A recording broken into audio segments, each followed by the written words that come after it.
Is there anything we could change in the order of the agenda? That would be, That's all good stuff. I mean, the only one that's, Is Kurt? to me, isn't a big deal. I just want the council to have input because is the discussion on signage for 434. It's a pretty quick discussion though. The only reason that's on here is because I've had previous experiences where council got upset over excessive. Recording in progress. We haven't started the meeting yet. You haven't? Not No. yet. No, we haven't called. Recording stopped.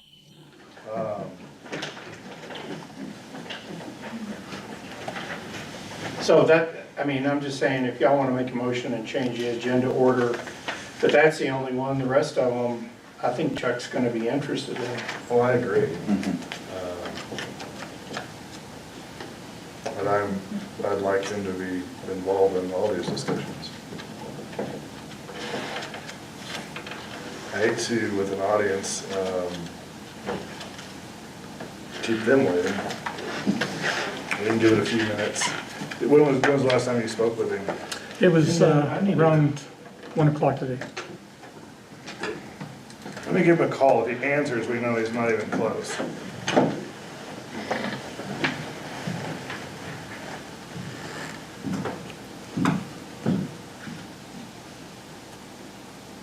The only other one might be South Angel File Road improvements, but Kurt's not here. Is Kurt gonna come present? He's supposed to. I'm calling him right now. I think Kurt declined. I'm sorry? I think he declined this meeting, I'm not sure.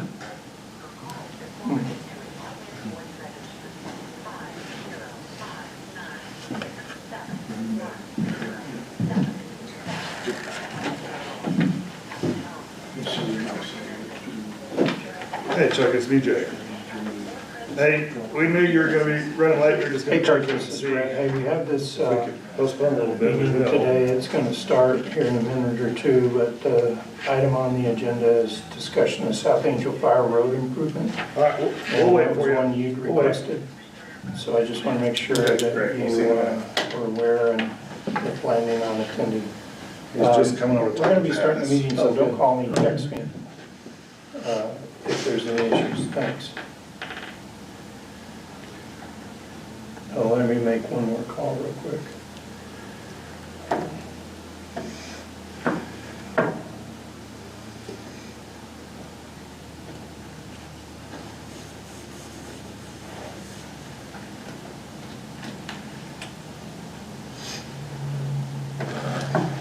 Well, it's not official business, but I'm gonna try my first smoked meatloaf tomorrow. You guys ever done one of those? Yes, they're amazing. What's your, you do a 50-50 blend or 2-to-1 beef Well, we to do- sausage? Hey Carly, do you know what Kurt is?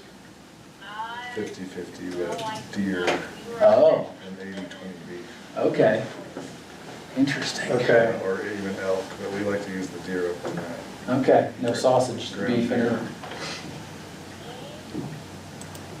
But they're great. What kind of temperature you do? Low and slow, I wanna say like 225. 225, long Keep them time? there for a little while. Okay, if you, I'm gonna if you try, can try and find him and tell him we're having a It's council work grass-fed, so it's session, pretty there's lean, an so I'm doing IMG on some that.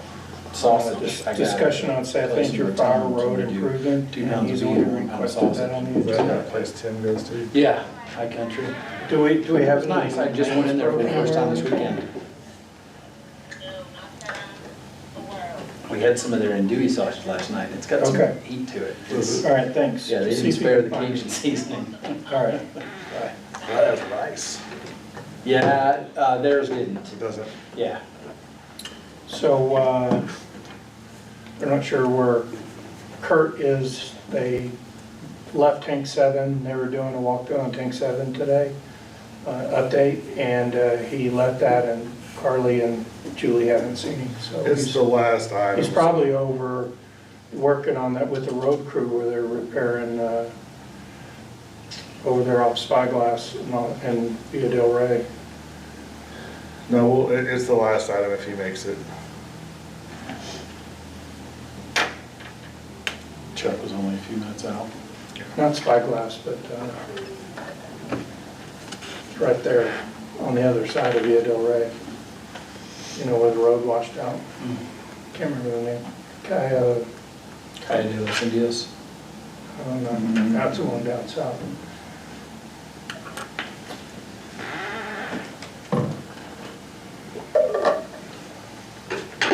So off of Via Grande and kind of where Via Grande and and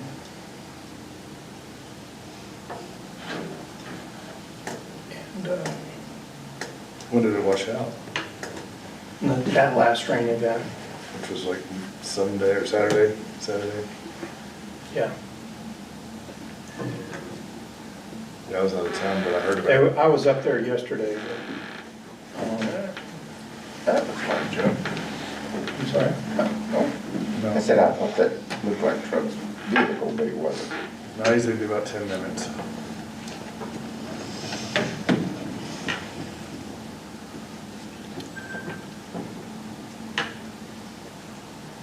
Did we figure out when they're gonna do stucco and concrete? I know we talked about that last week. And Lovato was out here doing the measurements today for the Okay. concrete and testing the soil compaction to see if it was compacted enough.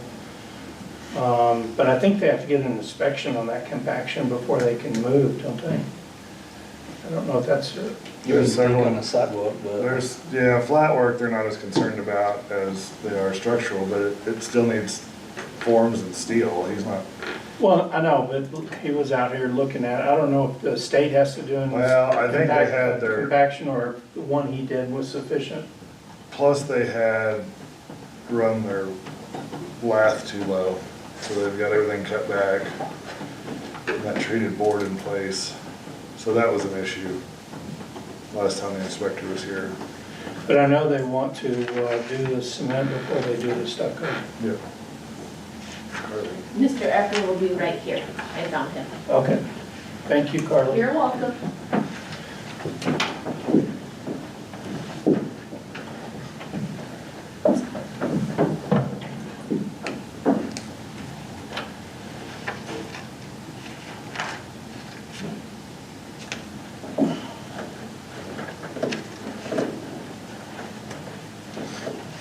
Have you ever, Nate Bargatze, have you heard of him, comedian? It's pretty funny. So I've sent it to a few contractors I know, but it's funny. I'm gonna ask for a refund from our auditor because we don't have a pretty picture on the front. I even gave him a picture. Did you send me a picture? Gotta pay extra for Missed that it. personalization. You're right, it's only as pretty as the picture.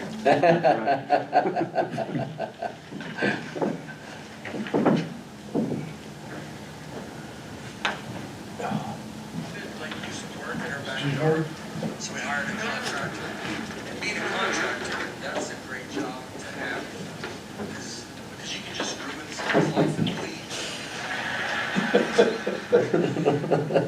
They took part of our fence down and put a porta john in the driveway and left for 1 month. Yeah. It looked like that's what I Well, was. the good news is the water meter guy started today. Yeah, did he? They actually, it'll be next week before a meter actually gets replaced.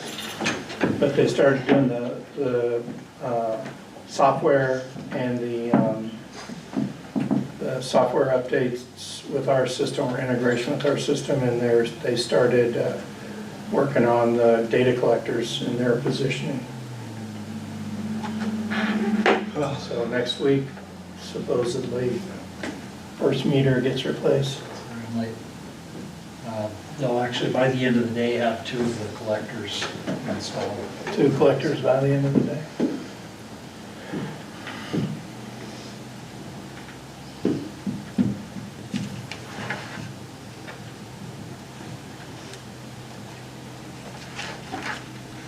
Now they just gotta race against Old Man Winter, huh? See Well, how far they get done. they're not gonna make it. No? They'll get a lot done, I'm sure, but it's not gonna be all this year. Yeah, Which that was ambitious yeah. to think otherwise. But good goal to have. Would have been nice, but I'm surprised they found that many meters. Well, that That's a King's lot. truck, they're they're from Norway or something like Denmark that? or something. Denmark? Yeah. I've been They said there, they've got plenty. they're probably a pretty substantial part of their business. When they call, I bet oh, this company wants 3,000 meters all in a whack. Keep that customer happy.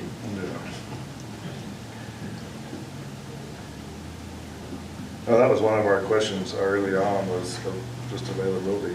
Where are you gonna get the meters? They're ready to go. But the material, I can't, what is it? It's not Kevlar, but the meters are made out of something like Kevlar, so it's not straight brass or metal like. A composite? Kurt, do you remember? Yeah, that's what they referred to it as a composite. I don't know Composite. Exactly what it is. A little easier to manufacture, quicker. And not susceptible It's to just corrosion. something, it's just like prefab, Yeah. making anything plastic, I'm sure. Yep. The mold. Are we all set up to have somebody collect and scrap the old ones?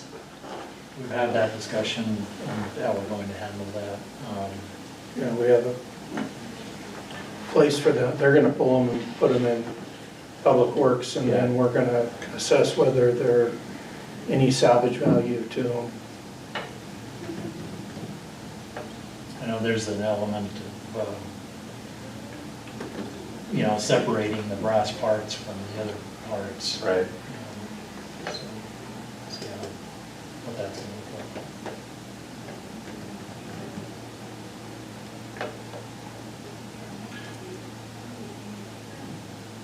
See if you could please give me a call when you have a break. Thank you.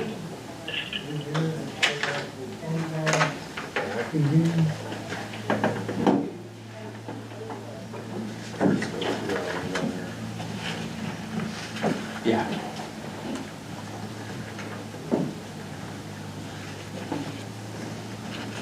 Want to slide this to the top so I can Well, head back out? Because he'll have solid waste location and South Angel Fire comments. we should. You got a lot going on out there, Kurt. We're not taking you away from anything.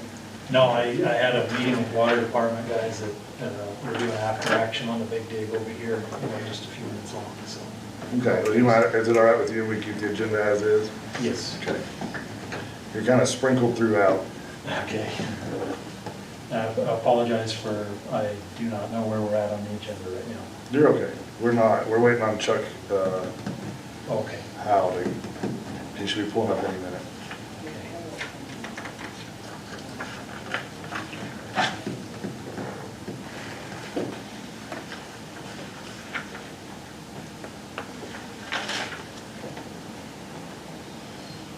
So Robert, are you headed back after this meeting? Yes. Just quick up and Don't back. want to stay up here and enjoy the mountain? I got plenty of work to do, but I'd love to.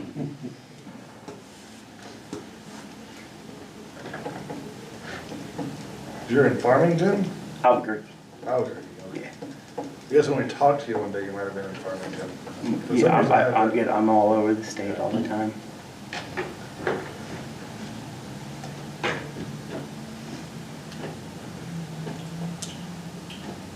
What's the name of the firm that's out of Farmington? It's similar to your name. I don't know. Yeah, it's. Okay, maybe accounting pros? I'm not sure. I thought it was Southwest.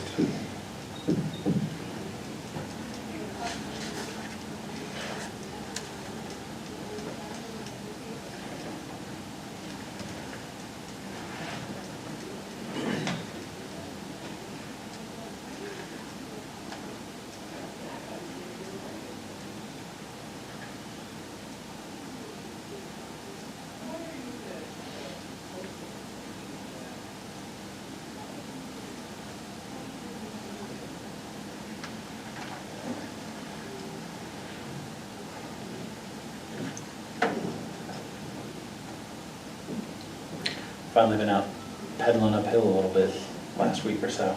Good. I figured out how broken my dropper post is. Are you getting it fixed? Yeah, I had the shop look at it, and I think it was probably installation error on my part. But it'll sag on me when I sit on it, and when I'm descending and I've dropped it down, it'll raise back up, so I think I've just got the cable way too tight, and it's activating it either way. Let me know if you ever want to go out. I like to go out a few times a week. Yeah, well, the 12-year-old is, it's been good to get him out. Well, that's what I finally got Bear out this summer. Yeah. He's 13. Yeah, First time he could keep up on the yeah. uphill stuff. He's pretty good downhill. Yeah, I followed, we pedaled once and then downhill once, and that was my first downhill laps this year, and he's way faster than I am on the downhill.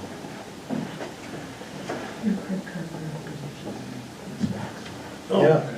Southwest Accounting Solutions. Is there another Yes, one I in got- Farmington? I'm Yeah. gonna take the dropper out, I thought you guys were related, unroute the because they cable. used to do hook it the on, audit and for the just school district. See, are my Here. gasket They did seals it. going bad in the dropper? I don't think they do it Box, anymore. I because think gotta they're shut 8 it off years and from everything now. else. Okay, yeah, I don't, But they just we're the need only to have to approved run auditor so- on the list, on the state auditor's list for under Southwest Accounting Solutions. We've just been doing the community loop, deer and links to coyote, and then send deer down. That's basically what we do a variation of that. Yeah, Sometimes go back in the forest. yeah. And to make sure we get everything right. Yeah.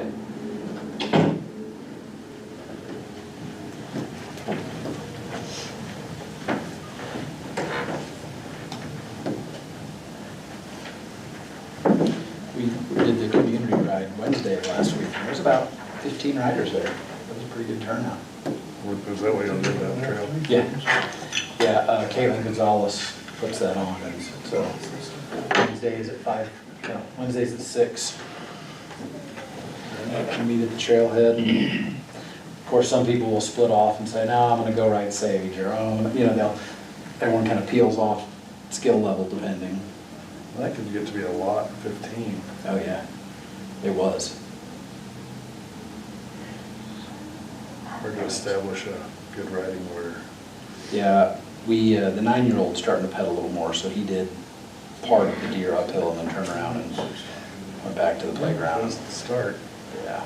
In the remodel, they did put those split units up there. Like I said, this is the first year Bear's been able to just keep up Yeah, and some good rides. yeah. Is there a single track up here for dirt bikes? There Not in is, town. South Boundary. But South Boundary's not for dirt bikes. He's talking motorized. Yeah, for a dirt bike. Right. There's a bunch around Taos, but everything over here is primarily Bike. non-motorized. Gotcha. Yeah. I think there's some of the arroyos and maybe some of the canyon rim stuff you can do. on If you go dirt bike. down into the Carson, there's 2 tracks Yeah, that you can ride on. yeah. We have a bunch of forest roads, south of town, probably 300 miles. You can get anywhere you want to go, but they're double track, they're not single Yeah. track. Actually, usually come in at 6. They got some pretty good whoop-de-doos on them from Yeah. trying to keep trucks from going through there. Yeah, they cut in a bunch of water catches that are berms, they're probably 2.5, 3 feet tall. It'll slow you down pretty good in a truck or a side-by-side. Laying in the other. Y'all snowmobile a lot up here? They do, yeah. They'll stick to 76 primarily, just because it gets packed down enough to still be rideable. You get off the trail and it gets pretty deep pretty fast. But yeah, Go so all the way south to of town and Taos. then between here and Red, there's a bunch too. Yeah, you can ride forever on snowmobiles. Yeah. Yeah, we've taken to going the side-by-sides and going over to Valle Escondido and grabbing lunch and That's what we do, man. It's turning around and fun. back. I hear they hired a second person over there. Yeah, There's been we're so keeping much them traffic. busy. Yeah, Yeah, that's a pretty good Yeah, that's savings. a fun ride. Yeah, it's I've been easy. back there chasing cattle with Rick Tafoya before. yeah. He runs his cattle up there in the summer. Yeah. It's just that cutoff to, if you hit that was it A70 or 70 cutoff to OSHA, that's brutal. That's a rough ride. Yeah, yeah. Should. Narrow. That's a nasty road. Yeah. Most of the forest road, the 2 tracks are nicer. I know, Yeah. it is, that for now. I've been back there in a couple of years. It looks totally different. There's one spot where it keeps washing out, there's one of those drains, and it keeps, that's kind of the, you'll see people in passenger vehicles, and they'll get to that one and go, uh-oh, this is not gonna go well. Yeah, I figured it wouldn't take long for those to start Yeah. rutting up, because I haven't even been on 76. I haven't even been up there. There's Chuck.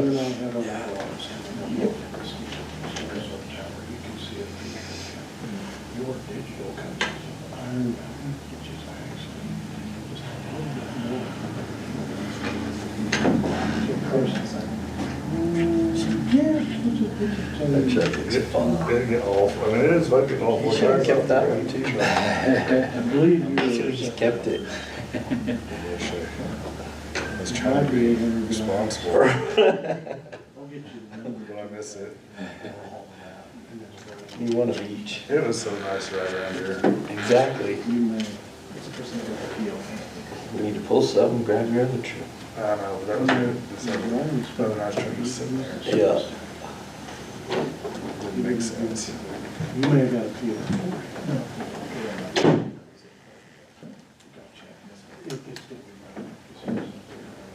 You can have it there. Hey, hey. Chuck?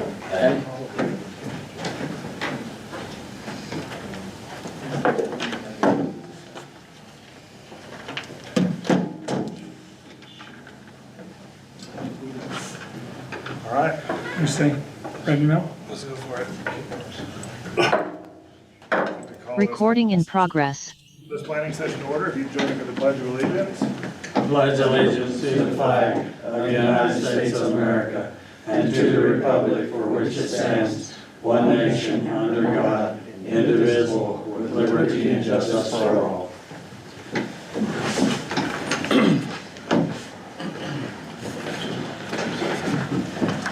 Do a roll call. Mayor Lindsay, Here. Mayor Pro Tem Howell, Here. Councilman Hubbard, Here. Councilman Weeks, Here. Councilman Crane. Here. We have a quorum. If I could please ask for a motion for the approval of the agenda. I'll make a motion for the approval of the agenda. Second. All in favor? Aye. Aye. Moving on to item A, presentation of our fiscal year 23 audit. Well, gentlemen, first off, thanks for having us, hiring us to your audit. It was a pleasure working for you. You all have made good decisions. You're moving in the right direction. You've gotten much more competent management in place, and that's what we want to see. And where you're at now, we'll get to the findings, and we'd like to see just keep on moving on the path of improvement and serving your citizens to the best of your ability on these financial matters. On here, I'm going to push forward to page 16, 17. This is just your balance sheet. It shows, anything to look at in here is your general fund, and then all your special revenue funds. You'll see you have approximately $9.7 million in unrestricted general fund cash. Comparing that to your expenses in the general fund of $5.4 million, and then I look at revenues over expenses of $3 million, you are very financially viable. You have plenty of revenues to provide your citizenry here a high level of services if you desire. You're also holding substantial amounts of cash balances, which we'll look into here in just a bit. Your joint utility is on page 26, 27. I'll show you your utility and your joint solid waste, and your joint utility, which is water and wastewater. In here, I see nothing of concern as far as your operations are concerned. As far as cash balances, revenues over expenses, usually a lot of municipalities in the state of New Mexico, they are in dire need of rate increases, and they don't like it when I tell them you need them. I'm not telling you need them. It's nothing of huge concern here, and that's even further seen on your statement of cash flows on page 29. With that, one thing to note on your joint utility, how you all have issued bonds. You've had done bond issuances, and you're just doing a bond issuance. And you'll do it, and you'll say, all right, we're gonna do 40% for the joint utility, 60% for general government. Or you'll do half and half. With that, the accounting for those bond issuance, all of those bond issuance, yes, I just want to clarify to make sure y'all know, when he says general government, he's talking about the streets department, yes, Because that's out of the general fund. because it's out of general fund. and it's a governmental fund over an enterprise fund. Right. So, and it's classified in governmental activities, but yeah, the streets fund, all that debt's held in governmental funds, and it's paid out of governmental funds. So, these financial statements are in essence are showing a portion of your debt that is being subsidized by your governmental funds. In essence, out of your general fund through property taxes, because you can, in essence, could use those in anything you so desire, but you're using those on the joint utility. And in these financial statements, these schedules, as I've shown Brett, they're broken down to where you can figure out exactly what that number is on all of these debt issuances, which start on, for the joint utility, I'm not gonna go in huge detail here, so I don't think you wanna listen to me talk about financial statements for hours. 56.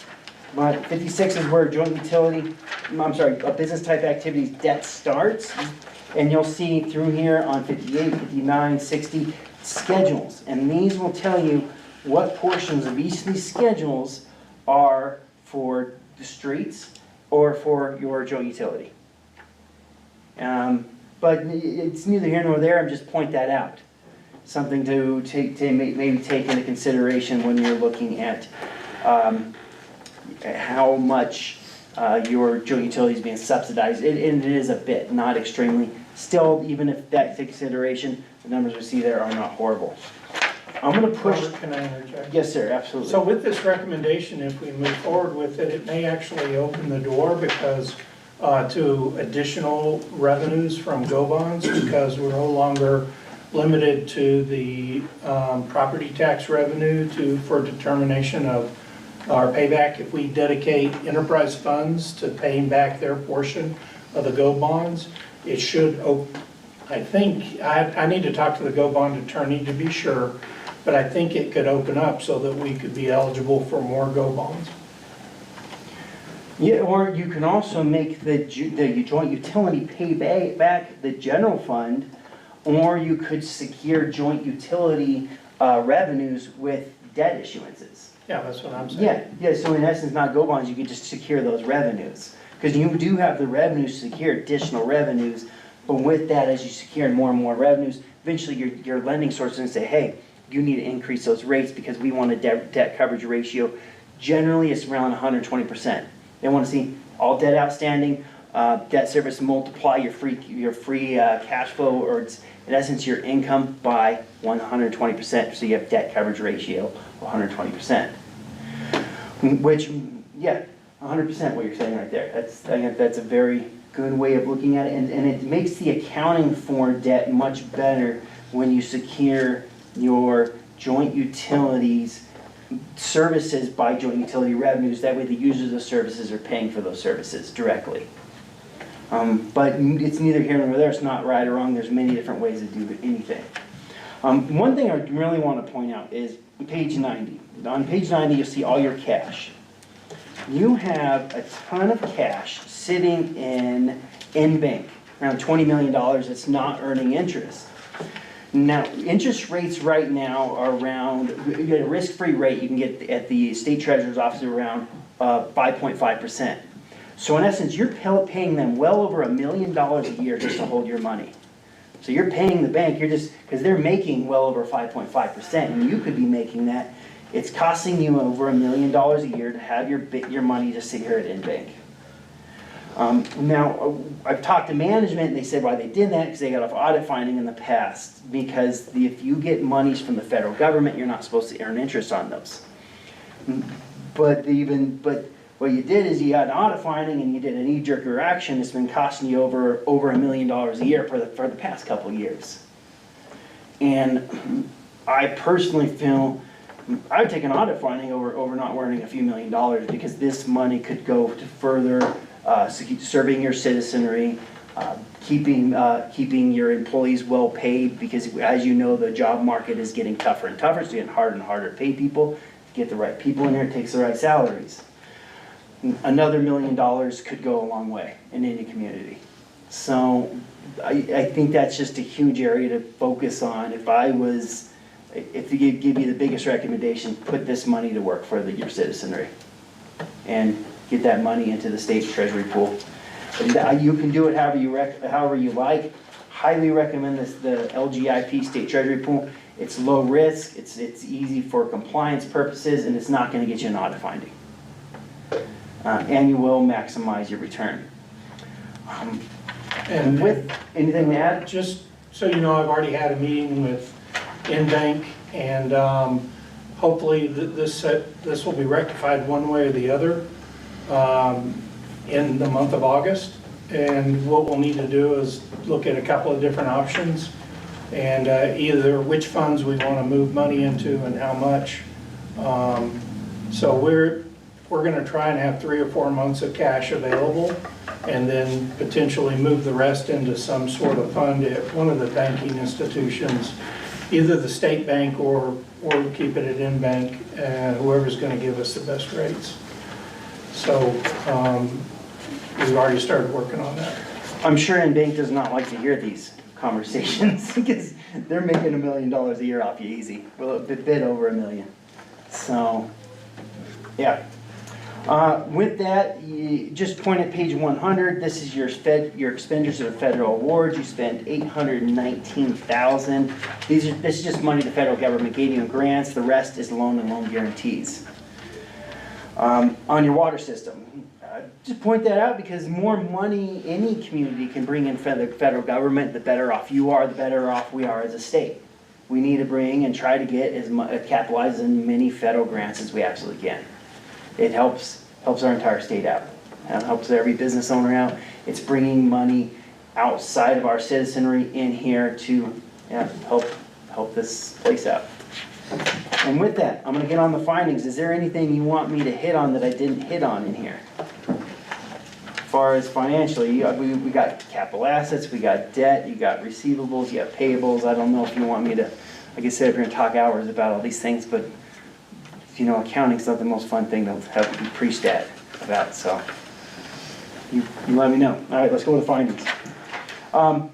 First finding, Emmets and Special Assessment District receivables.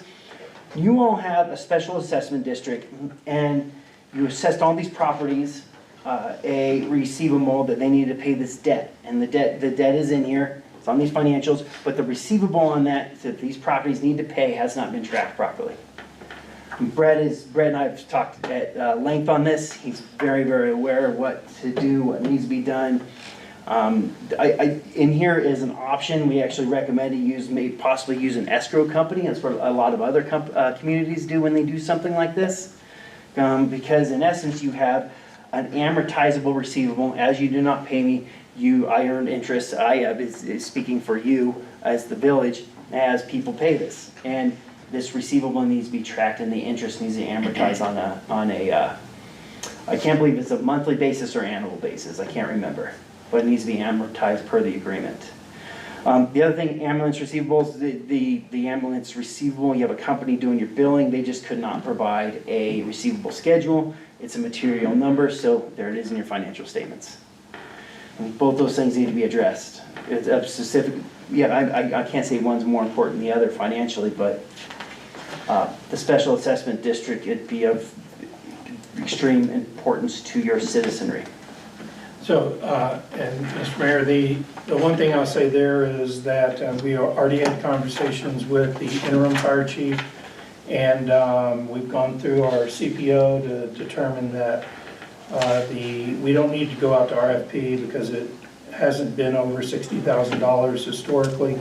But with the new fire chief that just started yesterday, one of the things hopefully Teague is transitioning is we need to hire a new vendor for billing and accounts receivable for the ambulance services. And we'll work with the fire department to do that. Special Assessment District, we've already started. So when we did the conversion, or when the prior administration did the conversion from Cassell to Encode, they lost all of the Special Assessment District data, except for the data people that still owed their bills. Well, there's a lot of people that paid their bills and paid off. All that data is gone. And we've tried to we've gone and pulled printed copies of data from reports going back into 15 and 16. And right now, Audrey is in the process of recreating the amortization schedules for all those people.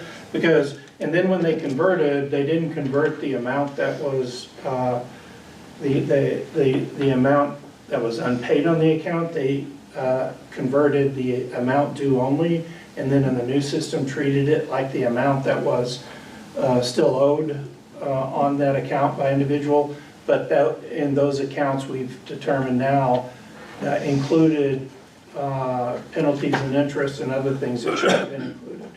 So it's the special assessment district is not good, because if you look at the numbers right now, the money we have left to collect will not pay off the debt.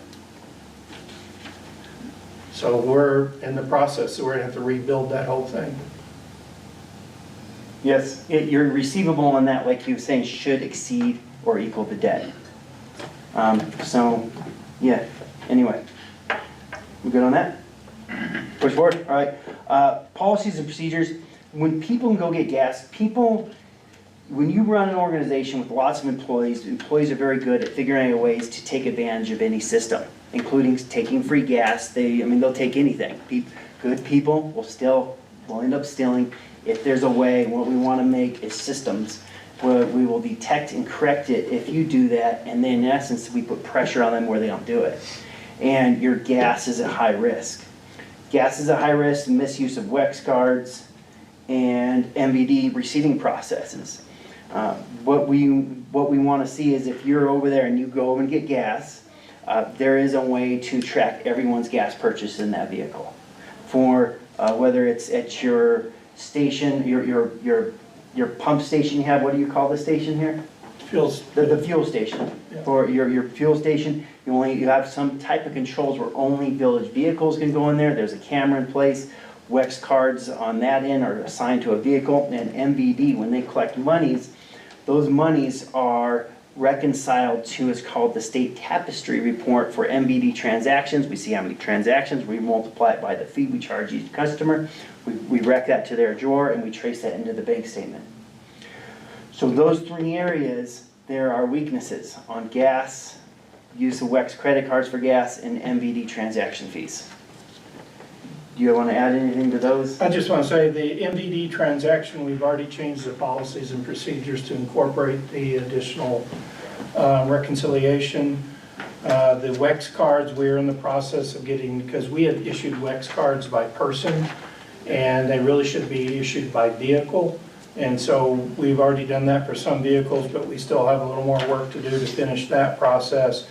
On our fuel farm, the monitoring system broke, and it's been up and down over the last year. And I'm not sure if you've heard from Carly what the status is, but what we had to do is implement a manual system where we turn the pumps off except for scheduled times during the day, in which people have to call Carly and schedule a time to come fill up their vehicle, and then she goes out there and manually records everything, which is extremely inefficient, but it's something we implemented as soon as this issue was brought to our attention. We hope to have a new system, or the fuel farm system, I don't know. Supposed to have the parts next week. To fix it. And then we're gonna we used to have a camera out there. Chuck, didn't we used to have a camera out there? I thought we did. They say there's not one out there anymore. But we're gonna have a camera system, so then there'll be recordings of the camera, so we can verify the vehicle that gas is being put into as it's being put in there from the fuel farm, so that we don't have to have people schedule a time to come fill up their tank. Cool. Anything else on that? We're good? All right, next finding, your late filing of your single audit reporting package. Just because your audit was so late, here's a finding. You have this late of an audit, you get a finding on this. So you have a single audit. There's not a lot more to say about that. We good? It's pretty self-explanatory. Next, state fire allotment revenues. You, obviously, I think you all know about this already. You've been spending these monies. I've talked to Brett at length about accuracy and classification in the AP process when monies are spent, what GL line item things are recorded to. And really, these should be caught right in the purchasing process. When someone does a purchase requisition, then do a purchase order, it should be caught right there. You all have had extreme amounts of turnover in management. You've had management in place that I don't think they obviously weren't looking for a lot of things. And a lot has changed. So I don't think I need to kick that dead horse anymore, unless you want me to. The only thing I will say is this will be in next year's audit as well, because we found about another, I think, $16,000 this is for FY '23, but in the first 6 months of FY '24, there's about another $16,000 that we've identified that fall into the same category. We've reported that to the State Fire Marshal. They haven't responded as yet to what they want us to do about that.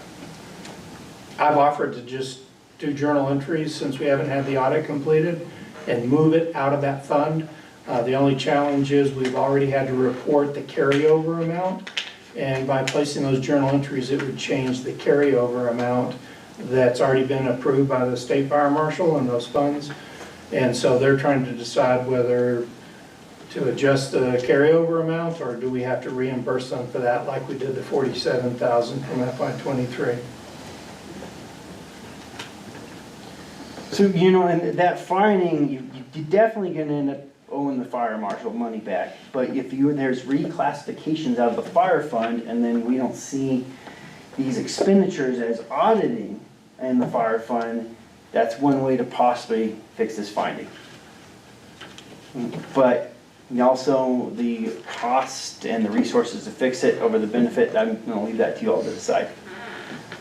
Next, lodger's taxes. When we were doing our planning procedures in June of '23, first thing we saw, which I was surprised by, where they told us that advertising wasn't subjected to just regular policies and procedures. In essence, it didn't require a PO, didn't require a purchase requisition. All it needed is you had the expense, vendor invoice, and a check. I was pointing out State Statute 13-1-98, where these expenses did not fall under state procurement, but nonetheless, we need policies and procedures, and we need to make sure we're spending public resources in a prudent and correct fashion on all expenses, even advertising. So that's what that is. All advertising expenses need to be subject to a purchase requisition, purchase order, and per my discussions, you've already fixed that. That has been fixed and corrected. Next one, lodger's taxes. Once you need to do a lodger's tax audit, talk to Brett. We'll get you a lodger's tax audit going this next January, so that it's already an issue on 24, it's an issue on 23, then 25, that should be corrected. Next, you already know about the accumulation of lodger's taxes. I think you're dealing with that now. The state's been hounding you all about this. So obviously, you need to spend lodger's tax funds. Trying. Yes, so good luck. I won't kick that horse any further. There it is. Second to last finding, your budgetary controls. Village had cash appropriations in excess of available balances in the recreation fund. In essence, if expenses exceed revenues on your budgetary basis, you have to have available cash, beginning cash. If you don't, then you're not paying attention to your budget. And your final budget had expenses in excess of revenues, and there wasn't available cash to make up that budgetary shortfall. And that's what that finding is. If we see that, we're required to put it in there as a finding. Is that pretty clear? Last finding, late audit report. Well, is that the last? No, there's a few more. No, that is the last. The rest is your responses. Late audit report. That's pretty straightforward. With that, the biggest thing I can say again is just harp on the get a return. When you have $20 million in the bank, management of cash is a really big deal. Most people don't have that much cash. Most municipalities don't. But for you, let's manage cash. Let's get our people the best bang for their buck. So, anything else? Very much. Do you want me to do it again? Sounds like we have a cash problem, a good cash problem. But thank you all. It's been a pleasure working with you, with all your staff, with Brett. I'm really feeling like the village has taken a turn, and you're going back into how a village should be ran. Because it's soon, from when we started planning in '23 till now, we've seen major changes, and in the way we expect it to go. Good. So, thank you all. Thank you. And here's an extra audit report for you. And you get my number from Brett if you have any questions, if you'd like to talk further.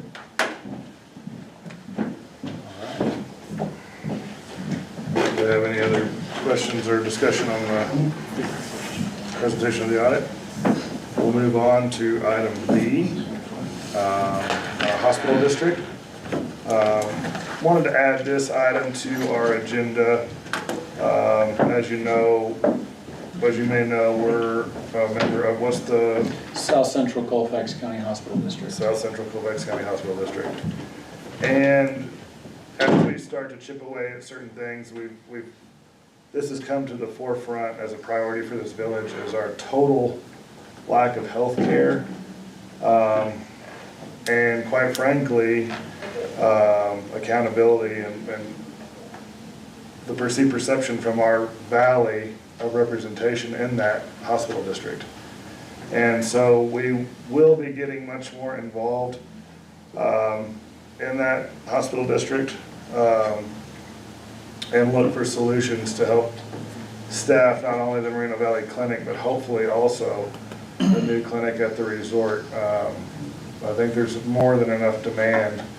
Number one, what we're already seeing is workforce housing. From what I understand, we do have a new nurse practitioner that's going to be starting at the clinic, but the challenge now is housing. I think they were on Facebook looking for housing, if it's the person. We were told yesterday by Don Jorgensen that they have found housing for that. They have, good. It's not 100% solidified, but yeah. So, and so that's one nurse practitioner, that's great, that's better than what we currently have. But like I said, we want to be much more involved and quite frankly apply pressure where we can to get the resources devoted to our valley. So if anybody has any suggestions, I know myself, Councilor Crane and Councilor Howe all planned to attend the meeting last Monday. When I found out the two of them were both going, I bailed so that we wouldn't have a quorum. But I was glad that we had good representation at that meeting and really get involved in that conversation. So just wanted to keep people informed there. Do you have anything to add? I have a couple things. There's some concerns. I had asked for and received and subsequently shared with the mayor and Manager Weir the hospital district's financials for the last 2 years, both their audits and their monthly spends. The audits are more like this. It's a little hard to parse, but the monthly spends are actually broken out by facility. So it will tell you how much money they're spending at each of the facilities, all 3 of them. So we have those documents. I'd also asked Commissioner Weir for a copy of revenues, the mill levy tax, how much money is generated in furtherance of this, and that data is fairly enlightening. I was at the meeting with Mayor Pro Tem Howe. They are moving forward with the issuance of a $10 million bond vote. They're getting it on the election for this November. It looks like they're trying to spend about $6 or $7 million in addition to the $15 million they got from the governor to complete the long-term care facility in Springer, and want to spend of the $10 million bond, about $1 million of it up here to renovate the building, Moreno Valley Health Clinic, which is great, but I think the comments were made by several people that we really need a doctor more than we need a facelift of the building. So, quick math, it looks like Moreno Valley, so Eagle Nest, Edelweiss, Angel Fire, Black Lake generates about 60-ish% of the district's total revenue, and we only get about 30% of that money spent up here. So there's some accounting challenges here, to say the least. I don't know if there will be an official position taken, but it's going to be very hard to poll this district other than locally up here, but they are moving forward with this vote on November 5th when the general election is, and so it'll be interesting to see how those vote totals come in. I don't think we're the only ones experiencing issues with lack of doctors within the district or statewide. It's not an easy problem to solve, but from my interpretation, I don't know that the steps they're taking are really adequate to address getting a doctor up here in the short term. So we'll keep attending and keep pulling information, but it's a tricky situation to say the least. So, Mr. Mayor, just to inform the council, you know, what came out of that meeting, or I didn't attend the meeting, but I heard secondarily, was that there was apparently someone in the audience that had experience in this industry and informed the district, I guess they're commissioners, I'm not sure their exact titles, but the leadership of the district that their offer, the salary range that they were offering wasn't sufficient to bring people into a community like this. And that what I heard, again, this is secondhand, but I heard that they needed to up it by about $50,000 in order to be competitive if they were going to attract a full-time position for Moreno Valley. So hopefully the board or commission will take that advice and do that, because I do believe that we need, preferably, I just know when we moved here and Dr. Cohen was running the place, there was hardly ever, you didn't take long to get to see Dr. Cohen. He did a great job, and there's been a lot of challenges ever since he left. And so I think a full-time position, and secondarily maybe a physician's assistant or a nurse practitioner is really what we need here ultimately. So hopefully the board will hear that and take action to try and accomplish that. Second of all, we are preparing to try and step in and help the situation. Our major concern is ski season, when we have a very high percentage of the medical needs for this community occur during ski season. As a matter of fact, the chief just walked out, but the second meeting that I took the fire chief on was with Maya from the resort, who's their risk management vice president.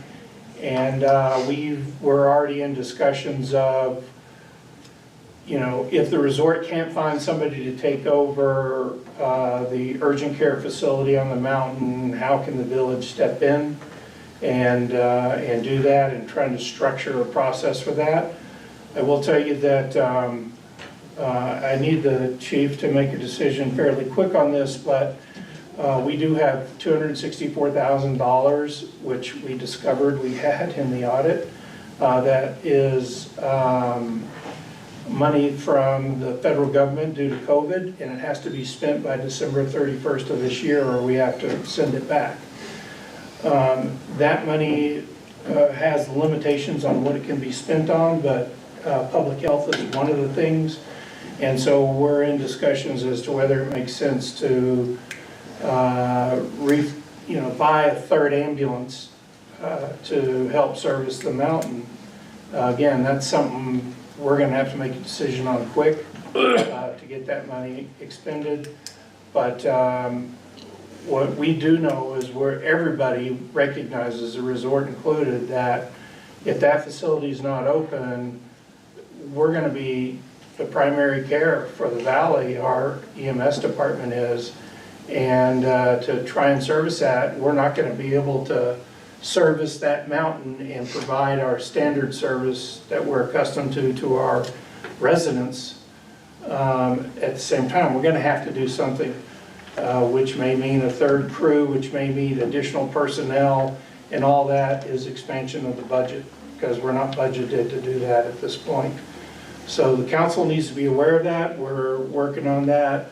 Chief Vance and I, like I said, already met with them, and we're strategizing how we can step in if we have to. We don't want to, but we may have to in order to serve the community. Now, the services we provide, of course, will bring in some revenue, but as we all know, ambulance service is not a profitable business, so it's not gonna be, even if we start providing those services, the money we generate will not cover the cost of doing so. So I just want the council to be aware of that and to know that I do believe that the ownership of the resort actually is contracted with some people that are supposed to be coming in town. I can't remember when they said. Jason, did Maya say next week or the 8th of the week? So to do an assessment to try and find out if they can bring in another primary care physician for the urgent care facility there. So the resort's actively taking steps to try and accomplish this as well. But we need to be prepared and ready to turn on a dime if, as we approach ski season, you know, we can't just sit at FS1 waiting for a phone call because 2 ambulances are not going to be enough. And the people that are going to suffer primarily are residents and other occupants in the town and the valley. Okay. Well, I know the hospital board charged Bruce to form a committee, which he has gotten me on it. Chuck, I believe he's asked you to be on it. And we had a meeting last Wednesday night, I believe, and Dan Rex was zooming on that, and so was Mark and several other people. I don't know all of the people that was the first meeting, but I think there's going to be meetings almost weekly for a while, and there was a lot of discussion on how we can address this problem here in the valley.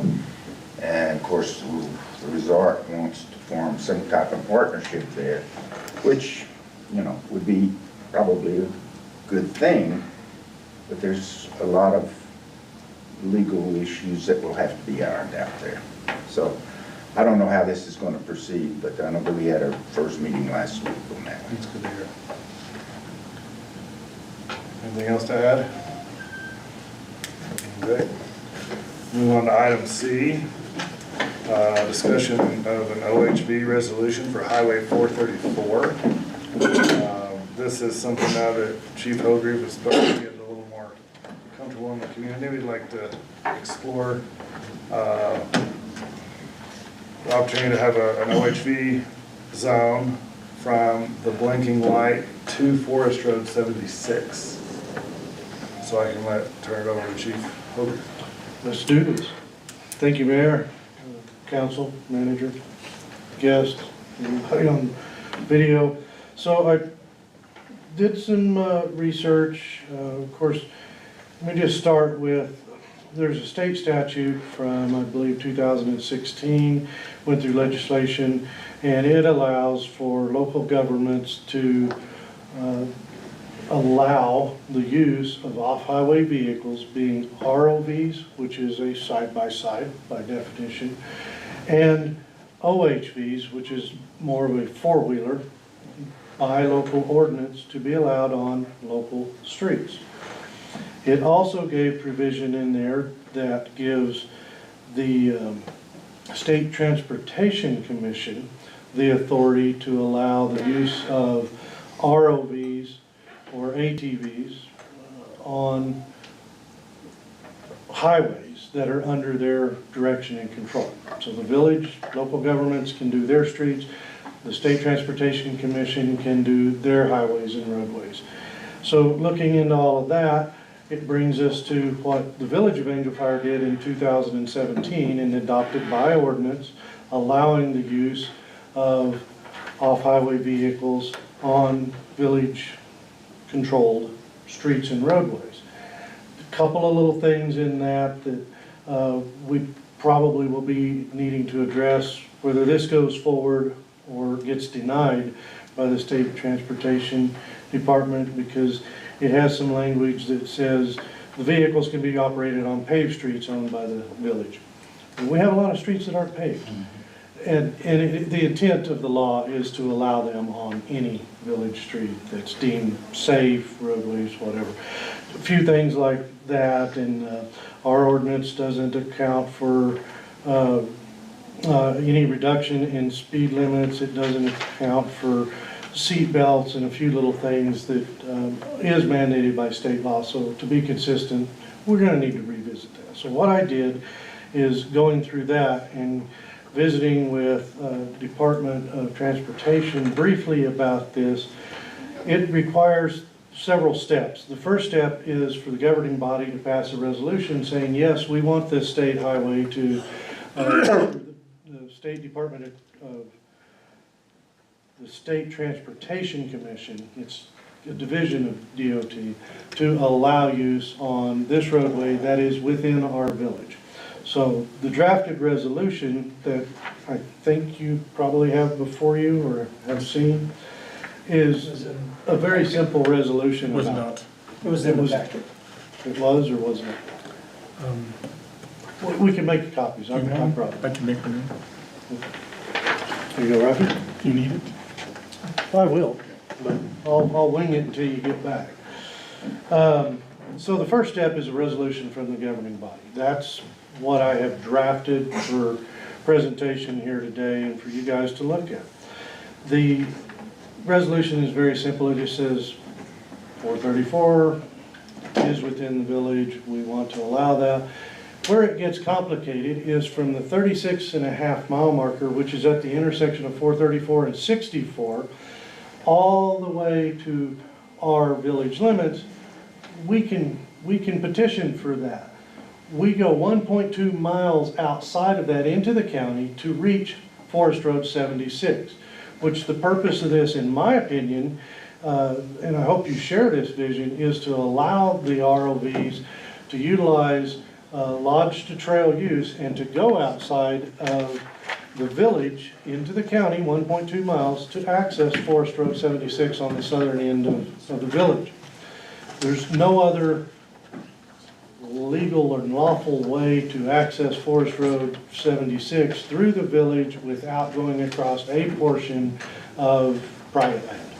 And that would be the power line roads up on the top towards Brazos and up that way. Now, there is also a power line there, as I just mentioned. There is an easement for that. We possibly could get through that, but that's not what we need. You still can't get from certain places, most places, here in the village, from your hotel or motel room or your home. And I've got a gentleman seated here that we met on a traffic stop, so he's here to support me. And get to the forest access, or to go to the Napa store and buy a battery because your car battery's dead. Take your trash. Take your trash, certain simple things. Now, it can get complicated on the other end, we'll talk about that in a moment. For everyone to understand too, the reason that we've asked it to go to Forest Road 76, the other is, what we don't want to do, what I don't want to do, is create an entry point at the power lines. If you're familiar with where that is, that's up on Brazos.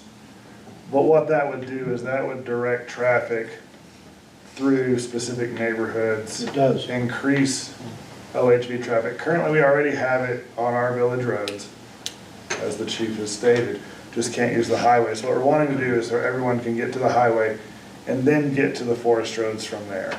That's the goal. So we are complicating it by getting the county involved. But we really have no choice but to get the county involved on that state road. Now, the State Transportation Commission can authorize that without a resolution, but their preference is going to be to have a resolution from any governing body that wishes to allow it on a roadway under their control. So that's kind of first step, is the resolution I'm bringing before you for your review. The second would be to approach the county commissioners. I think we know one of them pretty well in this room, and see if we couldn't get an agreement on that for a resolution for the last little 1.2 mile section. Third, they're probably going to require a traffic study on the state highway within the village. That's fairly easy for myself and my staff to accomplish. We could give them the traffic statistics on crashes, how many citations, what those citations are for. We can provide them that. They may wish to go a little bit further into that and do a traffic flow study, vehicles per minute and that kind of stuff, which they would do, but they would probably want the village to pay a contractor to do that. I don't know what the cost of that would be for sure. I think it would be pretty minimal. And then, if we get that and the traffic study and everything comes back favorable, and they say, okay, we're going to allow this, the next thing would probably be for us to come back to our local ordinance, 2017-7, make the adjustments in there that we want to see, seatbelt uses and a few of the things that I had mentioned. I would suggest we put a provision in there about noise, not only from the vehicle, but from the boombox sound systems. Knowing what I know from other areas, that can be very problematic. And I would push for a curfew as well. At 8 a.m. to 8 p.m., we could do 7 to 9, you could do 7 to 7. That would be up to you. My recommendation would be 8 to 8, and here's why. Because that's what's consistent with other tourism-driven economies in the Enchanted Circle. That's the same hours of curfew. It would perhaps avoid some confusion. And we could also even look at reducing the speed limit to 5 miles per hour below what is posted. However, that's going to get a little bit complicated because we have some village streets that are already at 15 miles an hour. That means these things are going to have to go 10 miles an hour. I don't think we want to go there. Perhaps setting a maximum speed limit of 40 miles an hour. The only place in the village that would that has a 45-mile-an-hour speed zone is at each end of our village limits. So, you know, we could look at that, and to be quite honest with you, in my opinion, having, and I'm going to speak personally now for just a moment, being an owner of one of these things, and really do enjoy recreational activities with it, 45 miles an hour on a modern side-by-side vehicle that has many safety features, as many as some automobiles do, is a very reasonable speed for those. And we're only talking a couple of little places that's going to come into effect. So with that, and then the fifth and final step would probably fall more on DOT, but we would need to add some signage at each end of town showing where the ROV route ends. So it would end at 64, can't go on 64. It would also end at Forest Road 76. So it's a minimal signing there.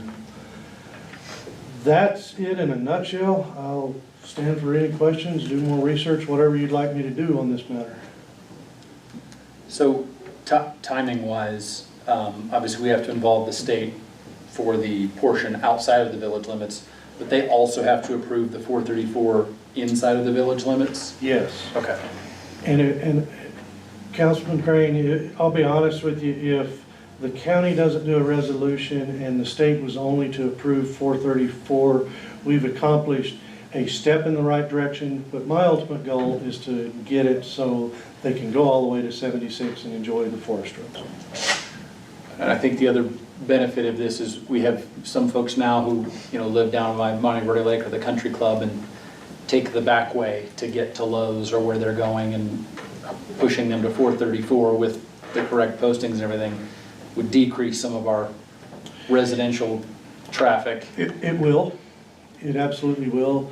Dust, erosion, things like that. I mean, most of these run extreme knobby tires that causes more erosions to the roadway. I'm sure Mr. Etler can attest to how the dirt roads are. But yeah, I mean, I think it's a win-win, and the beautiful thing about this, folks, is if we pass an ordinance and in 3 years from now or 5 years from now, I could come back to you if this isn't working. That's the dynamics of having a democracy that we live in, is if we make a decision, it can be changed. We can go, okay, we didn't anticipate this or that. I think the growth of tourism is a very positive thing for the community. Word gets out, it's going to bring clientele to put heads in beds as well, which we all want. I know I do, because that's what pays my salary, right? I think we have an opportunity here to step up and do what other communities have already done. Perhaps even at some point in the future, push for the state to do something like Utah has done, which is very open-minded to OHV, ROV use. There's one point I forgot to mention, and this came about in 2 other communities that I had involvement with this on. They were not ATV friendly. The traffic, State Transportation Commission did not approve it for four-wheelers, only for ROVs. And I think it's important to point that out. Part of the reason that my four-wheeler got sold and I bought a side-by-side.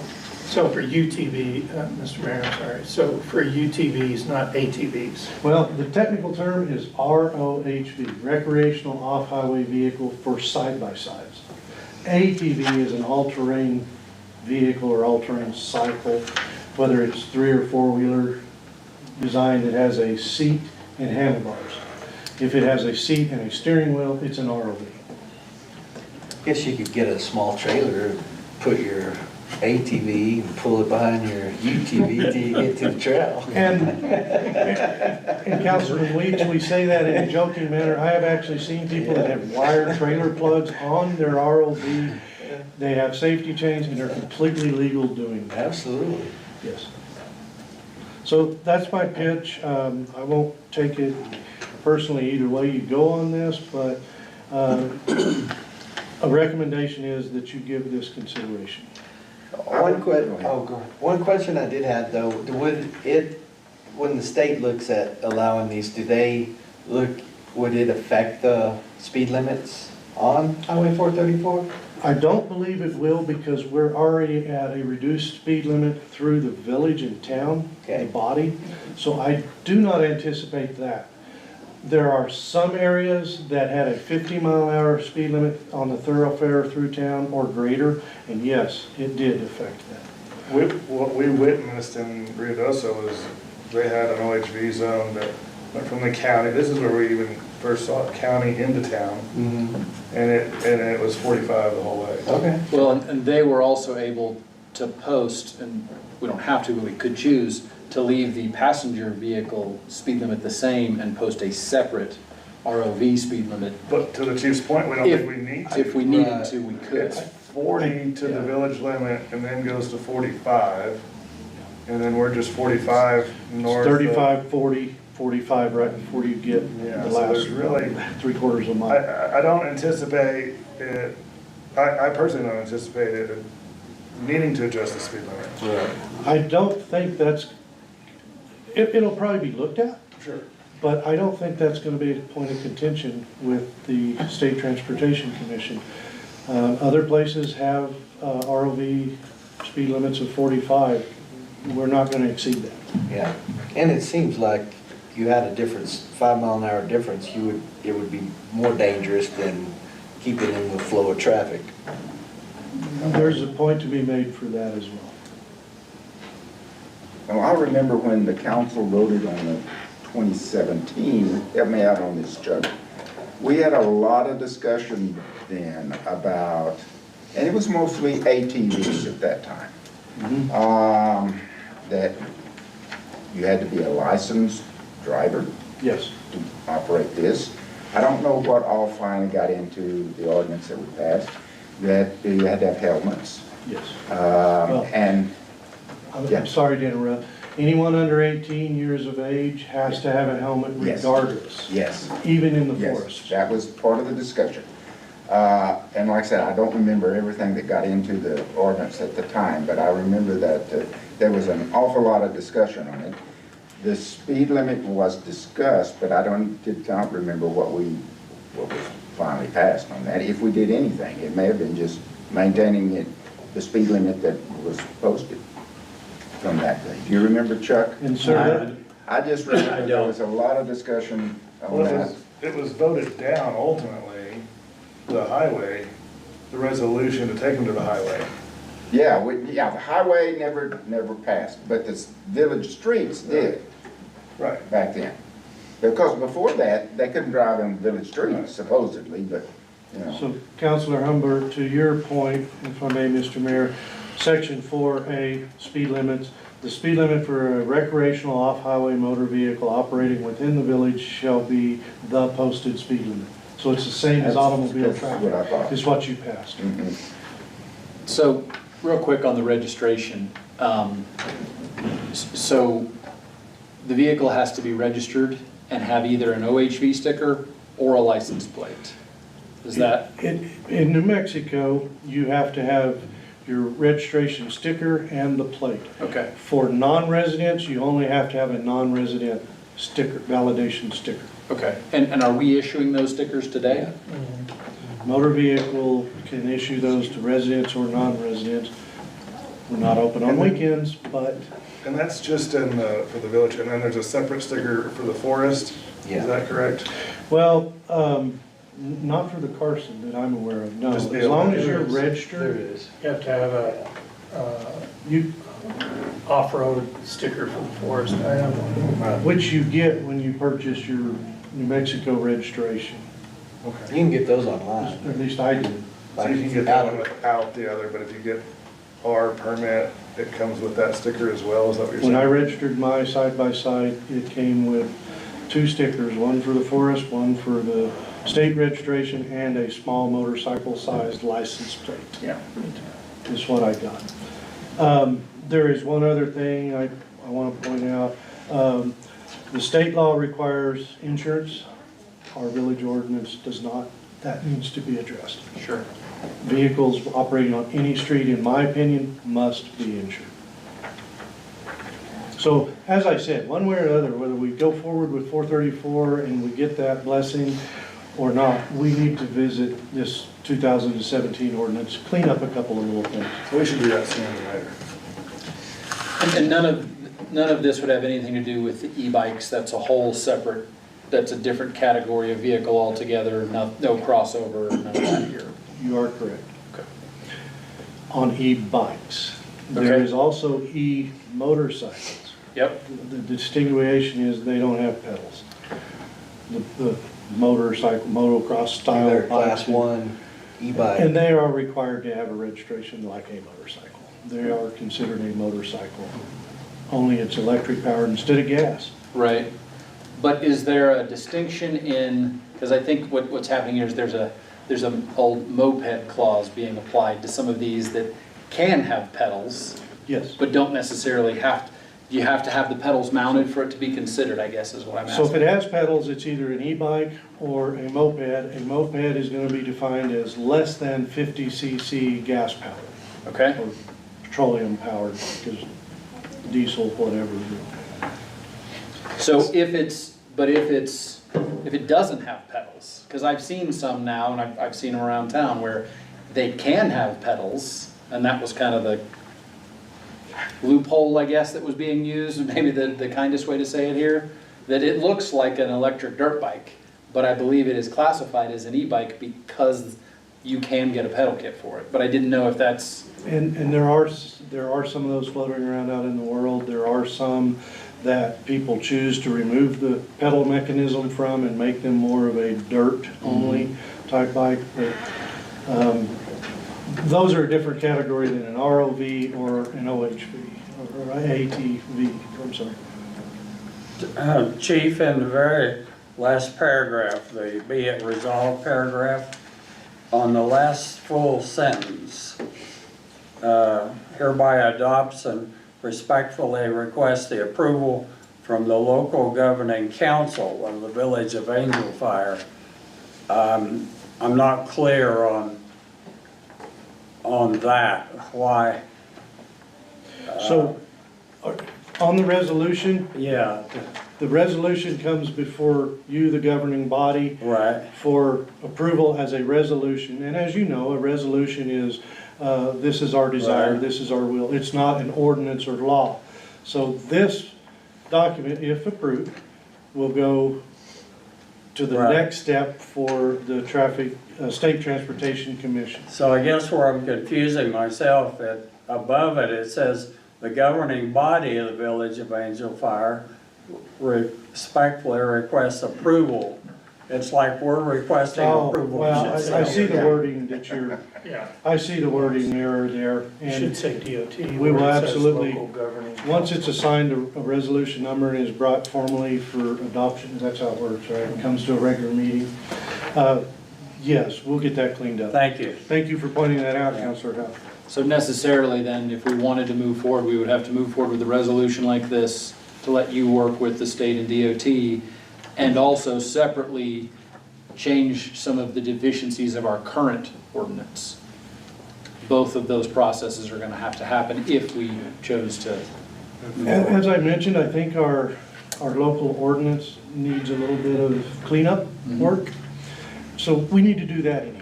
Got it. Simultaneous, I think it's a great idea to move forward in petitioning the State Transportation Commission for use of Highway 434. Got it. And when they review this, they have the, I mean, they would be able to say, okay, we're gonna, if they don't wanna adopt outside the village limits, they're allowed to just approve a portion of this, so that it can be in two parts? Or should it be in Yeah. two parts to They- submit to them? We only have jurisdiction over our boundaries, so we can't request something for outside of our boundaries. The county would have to We submit can a request supplemental. the county to submit something. Yeah. And Okay, I Mr. just Mayor, thought that Council, just so you know, the county has already started the initiative of adopting an OHV ordinance. It's in the works right now. So this could easily be worked into that process. And at this time too, I don't want to muddy the waters, but I think it's important for this discussion. And I'd have to get familiar with the existing ordinance, but does it address the golf cart specifically? So golf carts could be one of two things. If they have a 17-digit VIN number assigned to them from the OEM, from the factory, they're registered, they can be registered and are supposed to be registered as an electric motor vehicle. If they do not, then they are considered a golf cart. Golf carts will not be addressed, are not addressed in this. They're a total separate thing, and they're not allowed on roadways. What if,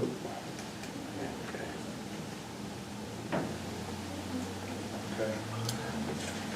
Mr. Mayor, to your point, those are becoming very popular. Those are becoming very popular as rental vehicles in municipalities. Local governments are enticing them to come in. Of course, as you know, the government gives a certain amount of fuel credits and whatever for people that purchase those. They're starting to be pretty popular, and in my opinion, I think they would blend into the village very well. Well, and I just want to make sure too that, I mean, I know we have a lot of local residents that use their golf carts on a regular basis, if nothing else, just to access the golf course. So I just want to see. I met one the other day doing that. Yeah. We But then- discussed it, and he says he's not gonna do it anymore. Okay. Any further discussion on the OHV resolution? And if that's the case, thank you, Chief. Of course. We'll move on to item D, discussion on signage for Highway 434. Right, and again, I'm guessing this wasn't in the packet. What is that? Is it the? This is the resolution for asking the DOT to reassess the parking signs and other signs. There you are, sir. So, yes, this one will be short and sweet. So, during the 4th of July weekend, holiday weekend, we had a paramount amount of traffic park along 434 from basically Frontier Park south, almost to South Angel Fire Road. That's a poorly lighted area. The vehicles parking on the shoulders. Now, to the bridge, the first bridge, they're parking, no parking signs, and we were able to manage that pretty well. Beyond that, the no parking signs are spread out. One is actually parallel to the roadway with an arrow pointing towards town. Made no sense to people. And then you get to South Angel Fire Road, you have the right turn to go west, and you have the merge lane coming out going north off of there. Thank you, sir.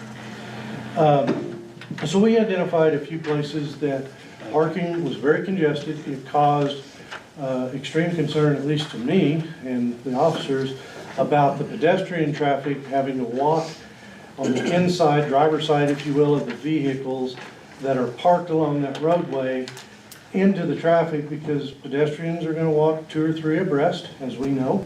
And it created a big concern in that poorly lighted area. So what I want is, through the governing body, a resolution asking the DOT to assess the area from North Angel Fire Road to South Angel Fire Road along 434, and placement of no parking signs along that stretch of area. Everything north of North Angel Fire Road and, well, north of the bridge up to Frontier Park and North Angel Fire Road and through town is signed very adequately, in my opinion. Where it's lacking is the southern part of that. So my experience in working with DOT is they always like to see something from the governing body, asking them to do something if it's within a local government jurisdiction, and therefore that's what I'm presenting in front of you today. I know during Balloon Fiesta, it's the same problem over by the airport too. Well, that was gonna be my question and I may know someone who parked on the side road near the airport to get to the Mass Ascension one in the morning. Where is there supposed to be parking on 434 anywhere in town? Essentially, as the law reads, if it's not posted as no parking, parking is allowed. Okay. So, I'm talking about this, I came in right after Balloon Fiesta. Sure. I didn't get a good opportunity to view that, although it's been explained to me, some of the concerns about that. This, actually, I put a verbiage in here in one of these paragraphs describing north to South Angel Fire Road, but I also kind of left it generic in another paragraph about all of 434 to encompass that. We're not sure, well, at least I'm not sure where the parking's gonna be for Balloon Fiesta, the Balloon Rally next year. I think we have some ideas. I think there's some good ideas for that parking and stuff. But if we can keep it off of the highway, especially during dim light or low light or no light hours, it answers my concern about pedestrian safety. The only other question, signage 4th of July weekend, there were some yield signs or pedestrian signs put up right at the main, Bill Burgess and 434. Yes, sir. And a lot of our part-timers thought they were stop signs, and so we kind of inadvertently made a 4-way stop there, which worked out. But is that, I'd never seen signs on 434 kind of in the middle like that before. Is that moving forward what we're... You hadn't, because I hadn't been your chief. Okay. I borrowed those from Red River. Okay. I put them there because when I heard from our manager and others, expect 5,000 spectators or more if the weather's nice, you had my full attention. Sure. And those crosswalks worked very well, in my opinion. Yes, some people confused them for a stop sign instead of a yield, but the traffic coming in, and I followed vehicles, and they'd come up to there and they would slow down. If there was pedestrians even on the side, they stopped and allowed the pedestrians to go through, especially after that event was over. It saved us a lot. I've actually made some contact with Mr. Epler and our manager and found where we can buy those at a very good price. They're also working on a grant for some solar powered ones that have lights on them and stuff. But yeah, 6 of those here in the 2 crosswalk areas, side of the streets, center of the street, and out, I thought was very effective. And I want to do it again. And I know from personal, I walked to the farmer's market, I walked down the park, ride a bike, it's not pedestrian friendly, we are not. They don't stop. Well, and the crosswalk paint is really gone. The paint, the street painting, of course, that's on the highway department. Yep. Yeah, it's substandard. There are signs on the shoulder that say yield to pedestrians or whatever, crosswalk ahead, this and that. Those are not as effective as an orange cone that's 3.5 foot tall in the center that clearly says, stop for pedestrians in crosswalk. Especially for big events. Just for big events, certain times a year, we'd have them staged, readily available for any given weekend or high-density event. And how could we approach the highway department to, the yellow turning lane there at North Angel Fire Road and 434, have that yellow paint go where people know they can get over right at the highway to turn, because when it's double yellow like that, some people they don't even get into that turning lane, just for that traffic area. And you pointing that out, also at Halo Pines, we have where the third lane starts, the center turning lane starts there. There's some confusion there, and I'm gonna venture to say there's probably some confusion all the way through town on what that third lane is actually for. It's intended to be a turning lane, not Well, a I don't know, in passing some lane. areas you can be turning right and left in the same lane, Yes. but particularly particularly at that intersection though, Defer to you, I'm can- not. you could. I know it's on 434, it's not something under our control that you can say, Mr. Epler, we want this done. But there's probably a way to get that restriped without having to go through a resolution that changes something. Because we're not asking to change anything, we're just asking to enhance what's already there. Yeah.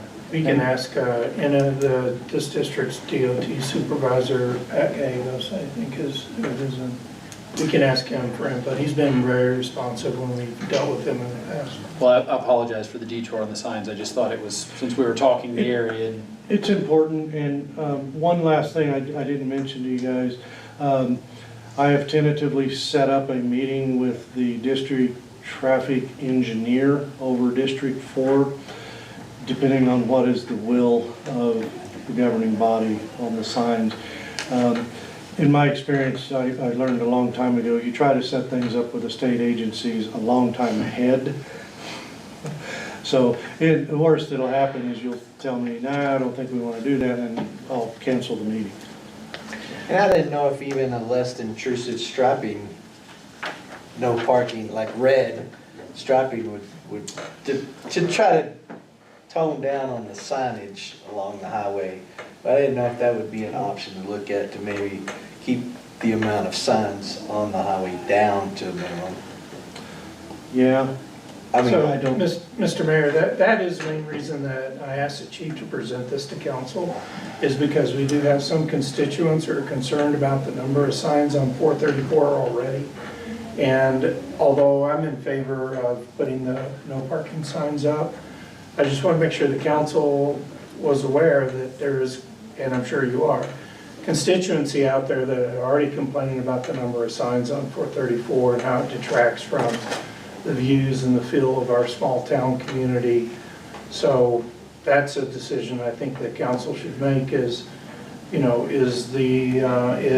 adding more signage to those areas for no parking?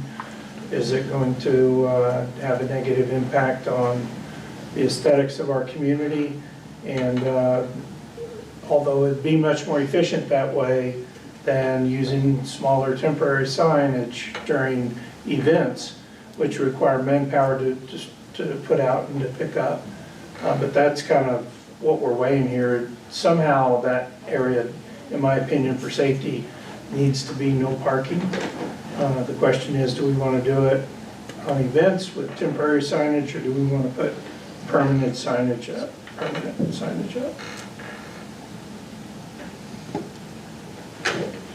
And I'm certainly favorable to permanent signage. There might be, once I meet with the engineer, the ability to relocate or remove some, so we're not adding a whole lot. I don't know yet. It's kind of going to be up to the district engineer to say, yeah, we can do this and this. Director Epler, you wanted to comment? To back up to two things, as far as the turn lane in the center over here and people not recognizing it. I know that we have people that travel here from areas that don't have such a lane, so it's somewhat confusing to them. But also to touch back on particularly the Balloons Over Angel Fire event. Discussion we had to look, what we'd like to do next summer for traffic control as opposed to us trying to buy all the materials needed. There are vendors that's their specialty, doing traffic control.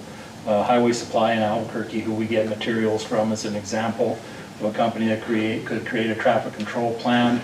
They have the supplies, we would be renting it, they could set up pedestrian crosswalks, and I see it as a better opportunity to get truly proper traffic control for that big event. Because really, aside from when the balloon event is happening, you don't see very many people parking through there. So to add more signs to tell people not to park there just for that event, there's great options to simply hire somebody to do it, because as much as that's growing and as much as it's going to continue to grow, we'll need a more robust and significant traffic control plan in place. Well, I think we're hoping to have another event, maybe that doesn't get quite that large, but some other events to bring people in town on those big weekends, so. I may or may not have teased Lieutenant Strickland about needing some white gloves if he was gonna be out there doing traffic control. So I don't know if that's part of the uniform or we need to order some of those too. Yeah, get someone else for Maybe. Maybe. Well, and just, please bear with me, I'm not here asking for a traffic light anyway. Yeah. I already said once we got This one, could I be had to worse. move. I think we'd all get recalled. But we're getting there. We're getting there. Yeah, I don't see the need for that, not yet. I mean, there could be a time in the future. Okay, can you actually choose how reflective the paint is on these signs? Because, like, Which to order signs? a more dull Well, no parking sign. It'll be the state, Yeah. that does it, and I'm sure it's pretty We're standard. not gonna have any control, we can ask, but they're gonna have complete control I over. just know those signs, they blind you. Oh, yeah. You got your Can't high see a beams deer or nothing. Yeah, now that you mention that, I have seen some of the no passing zone signs that, are in conjunction with turning from a striped line to a double line in the highway that are reflective, somewhat reflective. I don't know that I've seen no parking signs. Yeah, maybe not. Anyway, that's my presentation. I stand for more questions or feedback or direction from the governing body. All right, sir, thank you very much. Thank you. We'll move on to item E, discussion of a solid waste drop-off location. Manager Ware, Director Epler. Yeah, Mr. Mayor, so there is an issue with the village in our solid waste drop-off location. We've had several complaints from residents in the area. It's often noticeable after windy days, but even though our drop-off location is high fenced, there still is a fair amount of garbage that can be blown out of that high fenced area into the neighboring property. That, along with the need to, or the desire, I should say, maybe not need, to move the drop-off location closer to the core of town. One of the goals that we had discussed when we were looking at the billing system for the cans that are at condominium complexes, one of the things that was told to us by one of the major managers of those condominium complexes is that he would like there not to be a need for those cans at each of these condominium complexes, because it becomes a problem for the property managers to deal with during peak periods. And we've tried to deal with that, and I think Director Epler's done a good job responding to that initially by just doing more pickups. But we've had long discussions and think that a part of the solution, if not the solution, would be to have a enclosed drop-off location for solid waste that's closer to the core of the village. And in that case, hopefully would eliminate it, maybe just reduce, but hopefully would eliminate the need to have cans throughout the condominium complexes where they could easily access a location to drop them off. We do believe that this needs to be enclosed because of, again, the issues we're experiencing with even the high-fenced current location where crows pick up, you know, somebody leaves a can open, the crows fly in, they pick it up, they distribute trash. The wind, of course, again, blowing trash. And on several occasions, we've had to send staff out to pick trash up in the field that is there adjacent to the drop-off location. So we think this would increase the aesthetics of the community. We could do something that might even be a more efficient way of managing that. We've been in talks with organizations that have compressors and you know, that would make it more efficient instead of the process we go through today to pick up the cans and dump them and pack them into a trailer to be hauled to Wagon Mound. If we had a compression system where you just put it in a hopper and it pressed it into a container, and then the container was just picked up as when it got full and taken to Wagon Mound. Number one, you would have to make fewer trips to Wagon Mound.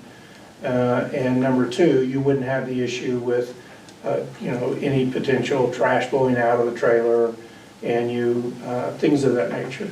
But one of the things we want you guys to start thinking about, and we have some recommendations that Director Epler may want to discuss, is, and we do believe we have the funding for this, is to have a enclosed facility where residents and visitors could come and drop off their solid waste, not going up to the transfer station. The transfer station, it'd be great if we could get people to go up there. It's just too far out of the way to be practical.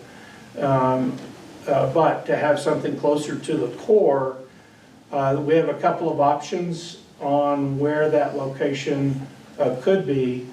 One option would be in Plaza del Sol, that front property that we own, the front of Plaza del Sol, that is where the skateboard park was. If y'all know where that was, that would be a potential location that would be close to the core of town, somewhat visible. Actually, the lot in front of it would be more idea if we own that lot, but we don't, the resort does, and they use it for overflow when the black lots fill up. So I'm not sure, we'd have to negotiate with them some sort of land swap if we were trying to go there. So that's one option though, with the front part of Plaza del Sol. The other option would be, because the timing is a little less desirable, is when we build a new fire station, my recommendation to council is going to be to tear down the old fire station. It's not in compliance with current building code. It has a lot of issues with it. I don't think it's going to be worth reinvesting in to maintain that building. So my recommendation to council would be to tear that down. That would be a good location. It would have some challenges of people coming in, going east on Bill Burgess. We'd have to recreate turning lanes and so on, because there are some medians there that may conflict with what we're trying to achieve. But it would be closer to the core area. The other option that we have that would be relatively close to the core option is this lot right next door, which previously was an open air transfer location for solid waste. That lot location, even with the trees and the different obstruction of view items that are there, the mountains and so on, and you know, might be a great location for one. To me, the only negative about it is it's going to take a little bit of education to get the people that are renting the condos to come and know where that is. It won't be as obvious, as visually obvious, which is also an advantage. The fact that you know, we don't want this, and if we did do a structure that was indoors, we would make it aesthetically pleasing exterior, in the exterior, so we would try and, we don't want just some big metal building that sticks out like a sore thumb. We would want to make it a building that was, had some nice trim on it and good coloration of that building so that it would fit in better with the surroundings. So those are kind of the three options that we see where we could put such a facility. And I do think that that facility would be a very good investment for the community. And it would solve a lot of the trash that we now have blowing around in the community, some of that issue. And it could also become add to the efficiency of our solid waste department, because we could instill, instead of just having cans where we have to go pick them up, dump them into a truck, take the truck, put the truck, dump out of the truck into a trailer and then haul the wagon mount. We could, make it more efficient by just having it packed into a container that goes straight to wagon mount without being handled again. So this is something I just want to bring up. We've been talking about it. The management team's been talking about this now for about a month, and I just think it's progressed to the point that we need to kind of bring the council into a conversation and get feedback from the council on what your desires would be, because the next step would be for us to hire an engineering firm to do some preliminary engineering on the construction of a facility like this, so we can get an idea of the exact cost instead of the rough estimates we have now. Have either of y'all had an opportunity to see a facility that we'd like to mimic? In other words, Kurt, I know that we talked to that one company that just put a few facilities in near Albuquerque. Yeah, I just have not been able to make that trip happen. I have had photos sent to me of different scenarios, indoor and outdoor, that involve compactors as opposed to dumpsters. Some of those photos were from Breckenridge, Colorado, another resort town that has a centralized large solid waste facility for drop-off. And yeah, according to those vendors, there's limitless options. The hope with the compactors is to be able to design a lower profile building that doesn't require clearance for a truck to dump a dumpster in the back. And all indoors. Where All the trash indoors. is secured Yes, from the animals, the elements. yes. And when the people are getting out of their car to drop their trash off, they're out of the elements as well. And you still have the contractor, the dump out by the airport for contractor drop off, or this is gonna be? Oh, that the track- one- The I'm transfer sorry. station, yeah. Transfer station would remain operational as it is today for construction material slash large items. This would be for, this facility would be for standard home use, household refuge. Well, I think there's also the element to it that maybe we have unwanted contractor drop-off at the dumpsters sometimes. Yeah. And I think it should be considered in design to make this not impossible, but difficult to enter and exit with a trailer. Yeah. And to encourage those people to go to the solid waste transfer facility. So I like the idea that the manager was talking about, to eliminate as many steps as possible to build a facility with start to finish. And once you get the solid waste at that facility, it goes to wagon mount. We don't go through. Handle it several Yeah. times, as we currently do, and every time you have the opportunity to lose trash. Right. Well, let me just say, I would be totally opposed to putting that in Plaza del Sol. The Comprehensive Planning Committee has spent a lot of time discussing how Plaza del Sol could be developed into a really nice event center and having a Yeah, I agree would with just not work. Parking. And members of the Lodgers Tax of bringing us ideas on their thoughts on it. There's a lot of interest in this development of Plaza del Sol into an event center. And putting it down there just wouldn't work. If you're going to Mr. do Mayor, that. the one thing I just want to say, I mean, I don't necessarily agree with you, Councilman Humbert, but this would be an enclosed building. It would just be a building. It wouldn't be a dump location like we see today. It would be designed to contain trash. It would just be a big building that people would be pulling through. And Plaza del Sol, 17 acres of land, I believe, maybe 18. And, it could be placed, like I said, in one place. It's not going to prevent an event center, where we have conversations. The new fire station we're working on is most likely going to end up in Plaza del Sol. So there's plenty of room to put those buildings and this building in Plaza del Sol. And I'm not recommending it. I just want you to know, I know that you're thinking it's trash, but this is going to be a building where you're not going to see the trash from the exterior. I think it would probably be helpful to, and I know Kurt's got a lot on his plate, but seeing some of the building, getting some pictures, some size, some scope would be helpful. I like the idea of it being where Fire Station 1 is, other than the fact that we're not going to have a replacement for Fire Station 1. Probably 2 years. Right.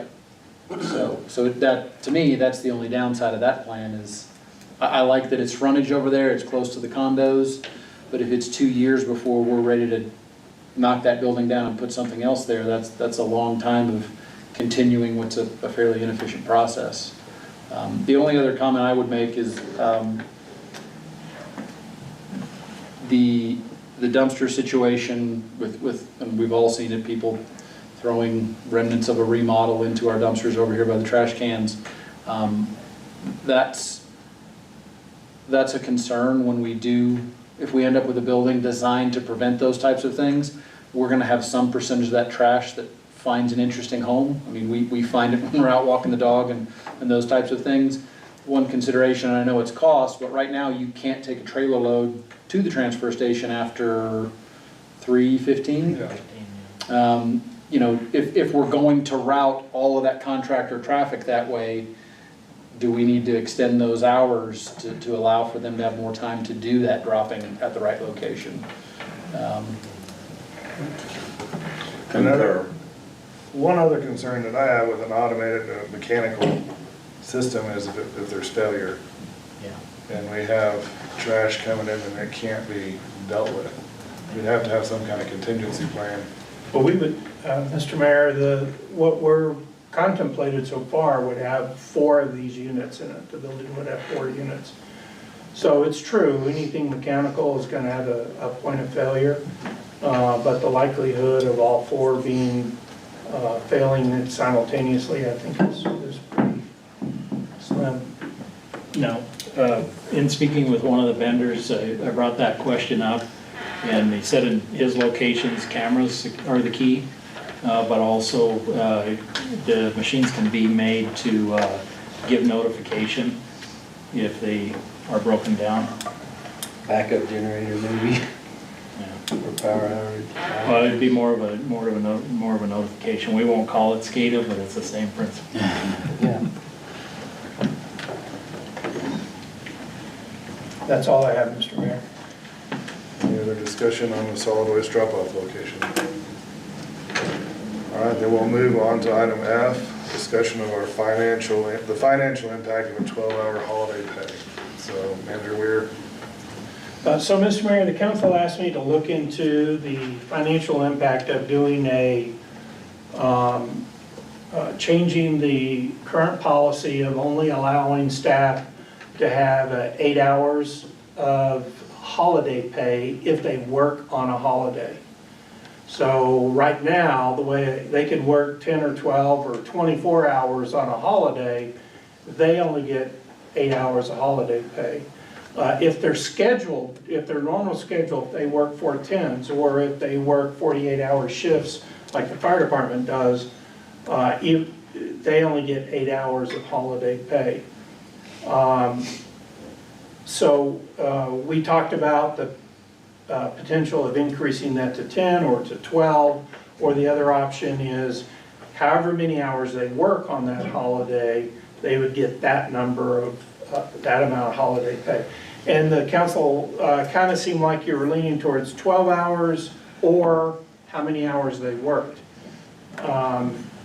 And so, and asked me to do a financial analysis. I will tell you, unfortunately, that financial analysis, to get real numbers, I was gonna have to go to each person and count them manually, because we don't systematically track.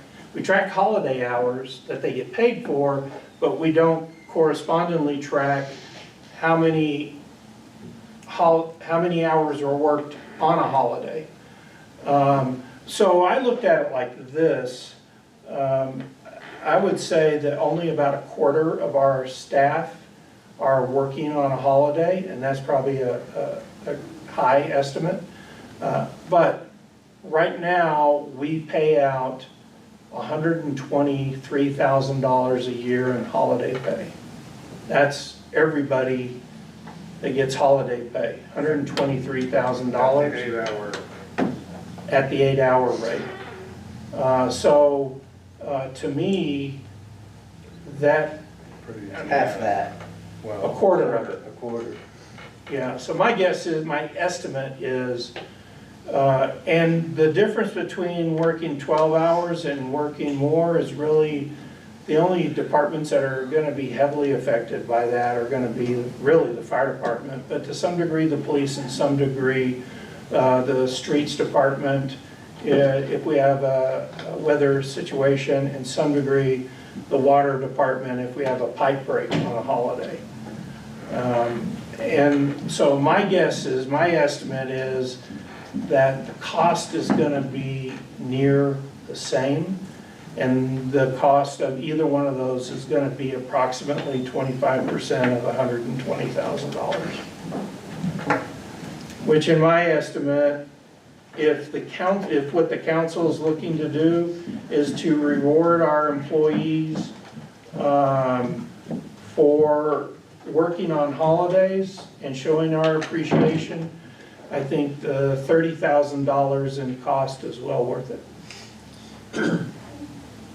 Is there a determination on what's gonna be easier to implement, a 12-hour cap or hours worked, hours paid? Well, that's, I mean, I'm sorry. from the technical perspective, in your accounting software, because I agree, I think we were kind of leaning towards, if you work an hour, you ought to be paid an hour. If you work 13 hours, you ought to be paid 13 hours. But, so do we want to tailor this towards the 12 or towards the hours worked, hours paid? so it doesn't matter, it's gonna have to be manually entered like it Either is way. today, either way. So I think the employees need to be paid for hours worked. And I know water and sewer, for example, sometimes those people are out there forever, so. So this will be an ordinance change, because it's in ordinance that we would have to go in and take the 8-hour cap and have it read hours worked, hours paid. Yeah, we just have to change the language in that. And by the way, I was talking with Steve Ross just this morning, and he's the legal counsel that the municipal league hired to rewrite our personnel ordinance, and it's about 90% done. I'm asked him to push to try and get it done so I can have it on the agenda on the 13th. And I'll just say that, of course, I want to always show our appreciation, especially to the people that work the holidays, number one, and especially if they're working over an 8-hour shift. I will say, I just want to make sure that we're not setting up a future burden for the village financially. I mean, because we're going from 128,000, we're looking at a 12-hour hourly, adding 30,000. The one that's gonna definitely impact them most would be fire, so you're automatically taking them to 24, because they work a 24 or 48-hour shift. So right there, we could be taking it, police is gonna be in some instances, streets in some instances. So that's why I'm in support of the 12-hour, is I think we can calculate that number. And I think the fire department, I hope it would sense our appreciation, since that's the structure that they work at currently and are only getting paid for 8. But I'd like to see what this ultimately does to the budget, and maybe revisit it in a year. But I would like to show some kind of appreciation. That's what I would have to add.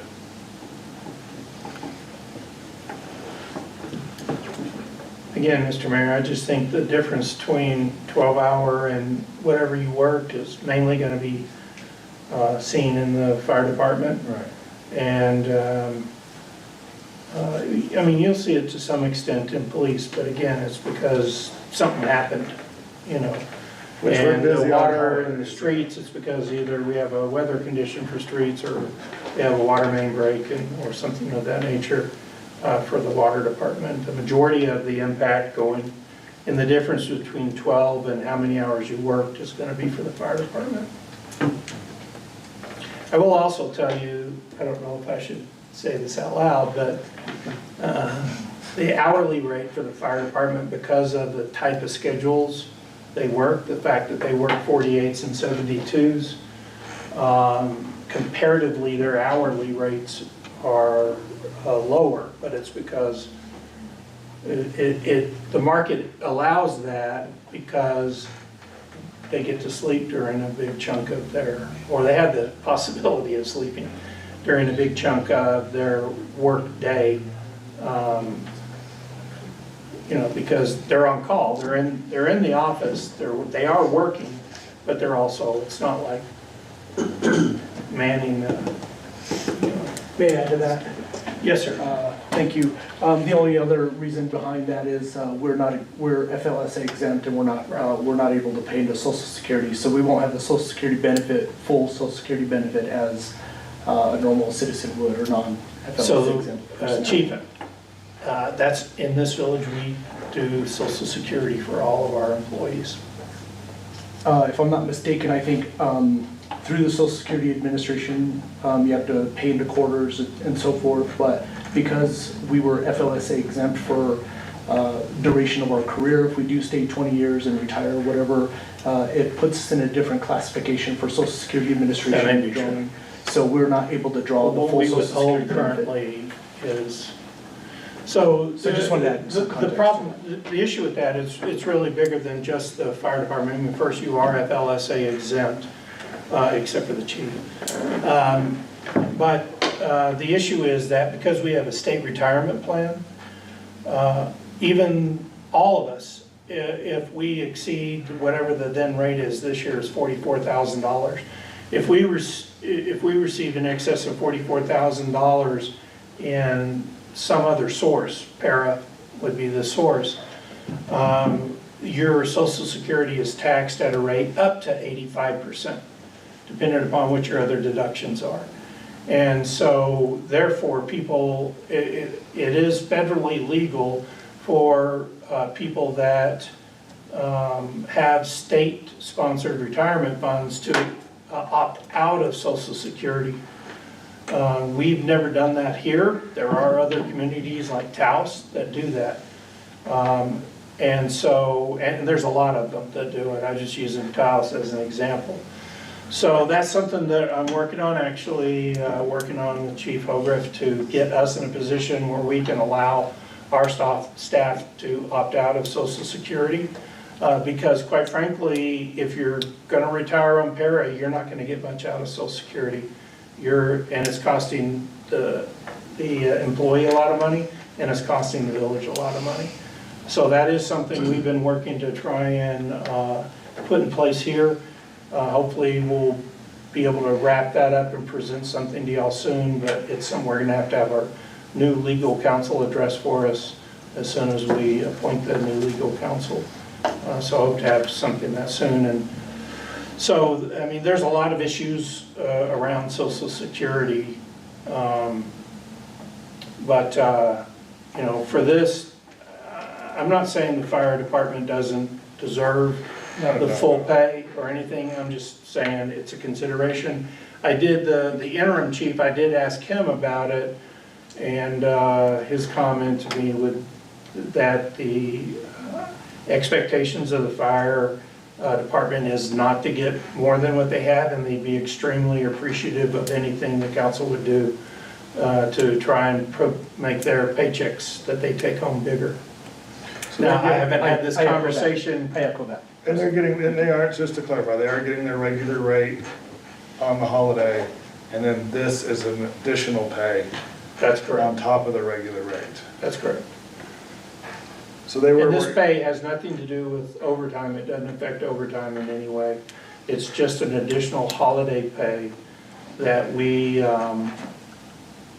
pay them for a holiday. People that don't work would get the 8 hours. This is for the people that do work on a holiday. They get their time work, time paid, plus up to 12 in this version. Up to 12 or, yeah, whatever you decide. Currently, it's up to 8, or it is 8. It is 8. It's not up to 8, it's 8. Unless you're part-time, then you only get 4. Okay. So again, y'all just asked me to report back. It's gonna be part of the ordinance update that I hope to have to y'all on the 13th. But I want y'all thinking about it, so we'll present the ordinance update. Keep in mind that if you don't like pieces of the ordinance, you can make a motion to amend the ordinance. So if there's, I'm looking for direction on what you want me to put in there, but when it comes voting time, if you change your mind, you're not stuck with it. Once you vote on it, you're stuck with it until you vote again, and there's a process for that that takes about a month because it's an ordinance. But I just want to make sure y'all are thinking about this, talking to constituents, talking to the management team to try and get feedback so that ultimately when this comes to the council for a decision that y'all are knowledgeable and make a decision you feel is best for the village. Good. All right, we'll move on to item G, discussion on South Angel Fire Road improvement. Director Epler. Yeah, I asked this item to be added for discussion because it is fully our intention to resurface South Angel Fire Road from the intersection of 434 to the intersection of Bill Burgess Boulevard, so all the way through to the library.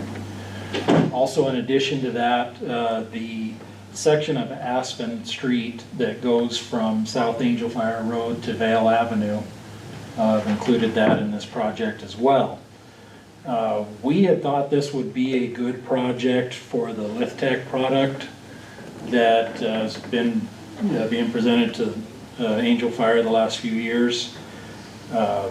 Initial estimates that we received from them were significantly higher than paving. I did the latest estimate that I just received literally 30 minutes before this meeting started for those two sections of road was $990,000. The estimate for a straight mill and fill, milling the existing material and then topping with 4 inches of pavement with consideration to existing utilities, manhole covers, valve cans, so forth and so on, is $970,000. The estimate for $990,000 was submitted sight unseen. The contractors have never seen the site. They will be here on Friday. I'll be picking them up at the airport at 9 o'clock to go show them. So I foresee that number potentially going up some once they see that, it could at minimum put it at $1 million.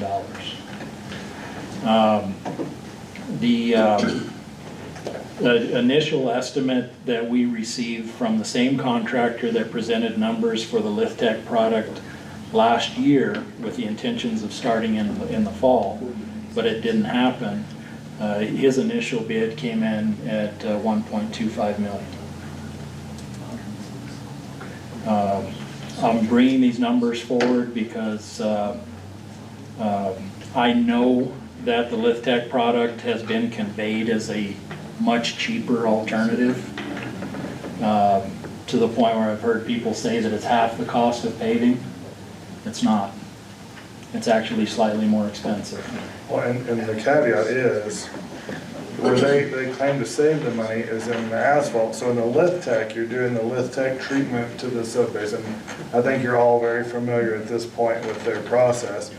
They treat the surface below, and then 2 inches of asphalt is supposed to suffice instead of 4. But as Director Epler, as we've looked at this, 4 inches of asphalt is actually less expensive than the initial bids for 2 inches of lift tech, 2 inches of asphalt over lift tech. So the finished surface is still asphalt? Yes. Either way. Right. To be fair, another thing to consider is you have 8 inches of lift tech treated subgrade, and then 2 inches of asphalt on top. The lift tech product, they claim is more durable and harder than asphalt. So, you know, simply you could equate it to 10 inches of asphalt. Okay. And that is how they promote it. Yes, yes, absolutely.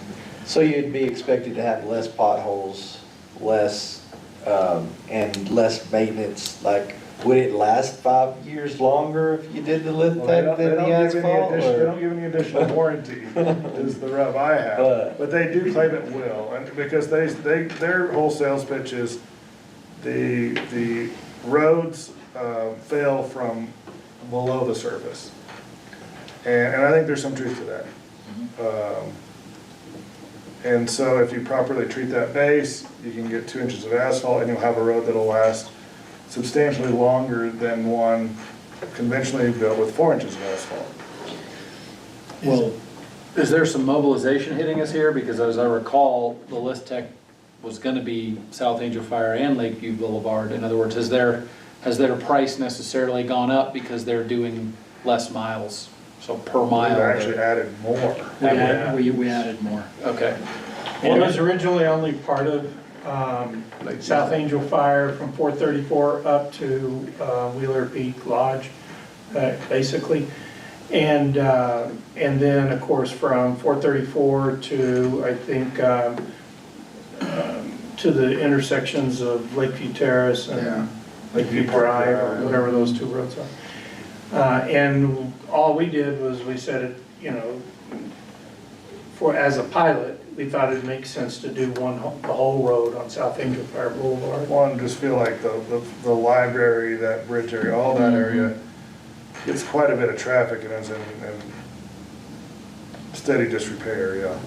Well, I think if we had a viable alternative to the approach to, say, the blue parking lot, for instance, the one below Vale Avenue, as opposed to everybody turning there by Mountain Spirits, having another opportunity by the library to approach or exit. I mean, that's just one element of it, but it ties in the core of our village real well. One thing I do want to add, in reviewing the estimate for the projects that were going to be done last fall, there were errors in calculations. Both projects, the one by Monteverdi Lake and the section of South Angel Fire Road, had the same footage amounts. But yet, when they pointed out the beginning and ending point on South Angel Fire Road, both projects were listed as 2,300 feet. The South Angel Fire portion of it was actually 1,700 feet when measured out. The other thing, one of the other things that I noticed is it was just 24 foot wide of treatment, so they were essentially just treating the lanes. There was no treatment of shoulder, forest slope, the rest of the road structure. So essentially 24 foot wide, very hard strip down the middle. You know, there's going to be variances on the sides eventually. The other thing that I found is, because it was priced with either CES or statewide price agreement, when they calculated the asphalt for the projects that they were going to do in the fall, they stated that it would be topped with 2 inches of asphalt, but the unit price that they had per square yard was for 1 inch. The rate of $15 an inch per square yard. So there were a few mistakes there that I think, had it been cleaned up, that number would have gone up some. I think there's potential in the product, you know. I should add that I have not been able to research or confirm with anybody from the Pagosa area, but I have heard that the project there has had some significant failures. I think it may have to do with the fact that as opposed to the capping with 2 inches of asphalt, they chip sealed it, which is one of the options for this project. I advise Mr. Sherman not to say the words chip seal in Angel Fire. But there have been some issues, but what it has brought light to light for me is, and I've asked Mr. Sherman to elaborate on this, I need to know who's going to warranty the product, the lift tech or the contractor that's doing the processing. And ultimately, the contractor is the primary for the job, and the lift tech product is a sub. And both of these, am I correct in saying, are offering a 1-year Yes. warranty? Yes. I'll do that. Now, will this still be something that would be done this summer and fall? I would like to get a decision on this because what we have, if it ends up, we just go with paving. We're gonna be starting, as soon as asphalt becomes available, we'll be paving CS Ranch Road and Valley Road project. The driveway to the community center, the upper parking level of the community center, Five Springs Road from the transverse drop inlet to Jackson Hole, and from Mammoth Mountain Road where the new pavement ends down Arapahoe. The hope is that, well, what I wanted to do is as GM Emulsions came in for the small project at the community center, we could tie in other projects and negotiate on mobilization fees, which they're very willing to do. I have an estimate to do a milling and repaving of Country Club Drive as well. It is something that it's going to be difficult to, it has proven to be difficult to get grant money for, but it definitely needs to be addressed. It does appear from the estimate that I've received for Country Club Drive that we can do it from GO-BOND funds. And the hope would be that if we get the decision on South Angel Fire Road, if it ends up being paving, we would be looking at mid-September when GM Emulsions would be able to come back and do those two projects. And that would be pushing our season. Yes. I really don't want to see this lapse again. I mean, I was excited to hear last year when it was announced that South Angel Fire was going to be done. And I'd hate to put it off another year. It's bad right now. And so, Mr. Mayor, the ask here is just a sense of direction on how the council would like to proceed. This in itself isn't going to come to a vote to the council. I mean, it could if you want it, but that wasn't the intent. The intent is to understand a direction from the council, and then we would, whichever way we went, we would bring a contract to you to perform the work for approval. So instead of bringing you two contracts and saying, which one do you want? We could do that too. We were hoped just for efficiency's sake to get a feel from the council. I mean, we can't make any decisions in a work session. Right. But to understand the direction, you know, is it lift tech or no lift tech? And then as soon as whichever the opinion or feel is, then we would bring that agreement to the council to try and execute this as soon as possible. So it sounds like the 970,000, that's a good number. The contractor's visually seeing the job, like you said, it accounts for utilities, manholes. You'll know more on the lift tech next week. They're coming in Friday. So give them a little bit of time to. Yeah. Because it feels like there was obviously a lot of effort put in on this whole lift tech discussion before, and I think we were hoping to have a test case to see if it will live up to the hype, but to your point and the numbers and going through and appreciate all the work there, there is not a savings to be had, at least that we can see on the front end. Unless it does indeed hold up 2 times longer than Right. a conventional asphalt road. And then, in my opinion, the subgrade could, but the 2 inches of asphalt on the top is still gonna have an age limit to it. Yeah. I'm concerned about two such vastly different materials, how they're going to bond, what kind of seams they have, how they move. You know, as things heat up or get cold, they expand and contract at different rates, and how it's gonna stick together. I don't know, it may be wonderful, but I would like to really get this rolling. I've had the estimate for basic paving for quite some time, but I really wanted to give Lift Tech as much opportunity as we could to come in and make this competitive. Because it will have to add after the first bid came in at 1.25, the next one came in at 1.7. I would ask then, I think, my ask would be, one, that obviously we get a good number, a firm number from Lift Tech. I think it should go to the Streets Committee right away. And I'd like to get a recommendation from the Streets Committee and staff as how they feel like we should proceed. Mr. Mayor, the other concern that I have with Lift Tech is in the bid, I don't think it's apples to apples because of the condition of the shoulders, the treatment or lack of treatment on the Lift Tech shoulders versus the GM Emulsion bid did include treatment on the shoulders. I think all that should be presented to the Streets Committee as well. That could be a significant expense. And like to get it in a staff report and committee report as soon as the next, maybe not the next regular council meeting, but August 13th. I'd like to get it on the August 13th, the contract on the August 13th. I agree if we're gonna move in September. Gotta go. Well, I had mentioned it was mid to late September for them to come back and pave. It could be sooner than that.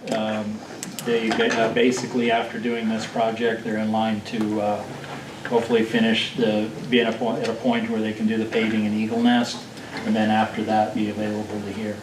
And again, hoping to tie projects together, they will negotiate with us on mobilization, because each individual bid has its own specified mobilization rate. Is there another project somewhere that wouldn't have the same shoulder concerns, maybe somewhere that's curbed and gutted or something, where we could have the Lift Tech trial if Country Club Drive perhaps? Well, the curb and gutter traps the asphalt already. So to me, the curb and gutter already solves the problem that Lift Tech may solve otherwise in an area that didn't have curb and gutter.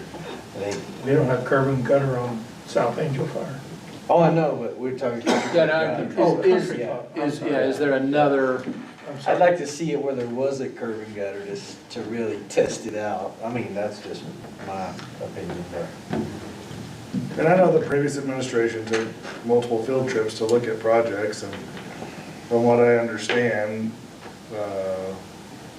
and again, I don't want to take the Pagosa, I'd rather know for sure what's That's where I'm at. transpired there, and what those factors are. Might be a good question for the Lift Tech people. Yeah. But yeah, I think the numbers, a firm number, will help a lot. But again, I'd like to get the committee and the staff to give the council a report at the 13th, or the next regular council meeting. Is it the 13th? 13th, yes, sir. And so, Mayor Pro Tem, I'd like to request that you try and pull together a Streets Committee meeting in first part of next week to evaluate this, since you're the liaison for the Streets Committee. And at the same time, let Lift Tech know that that's going to be happening, and we need those revised numbers. Okay. Okay. I do want to, I guess I'm to that point, as Manager Weir says, maybe this isn't best said out loud. I was, my prior employment, involved in the first meeting that Lift Tech presented here to the Village of Angel Fire.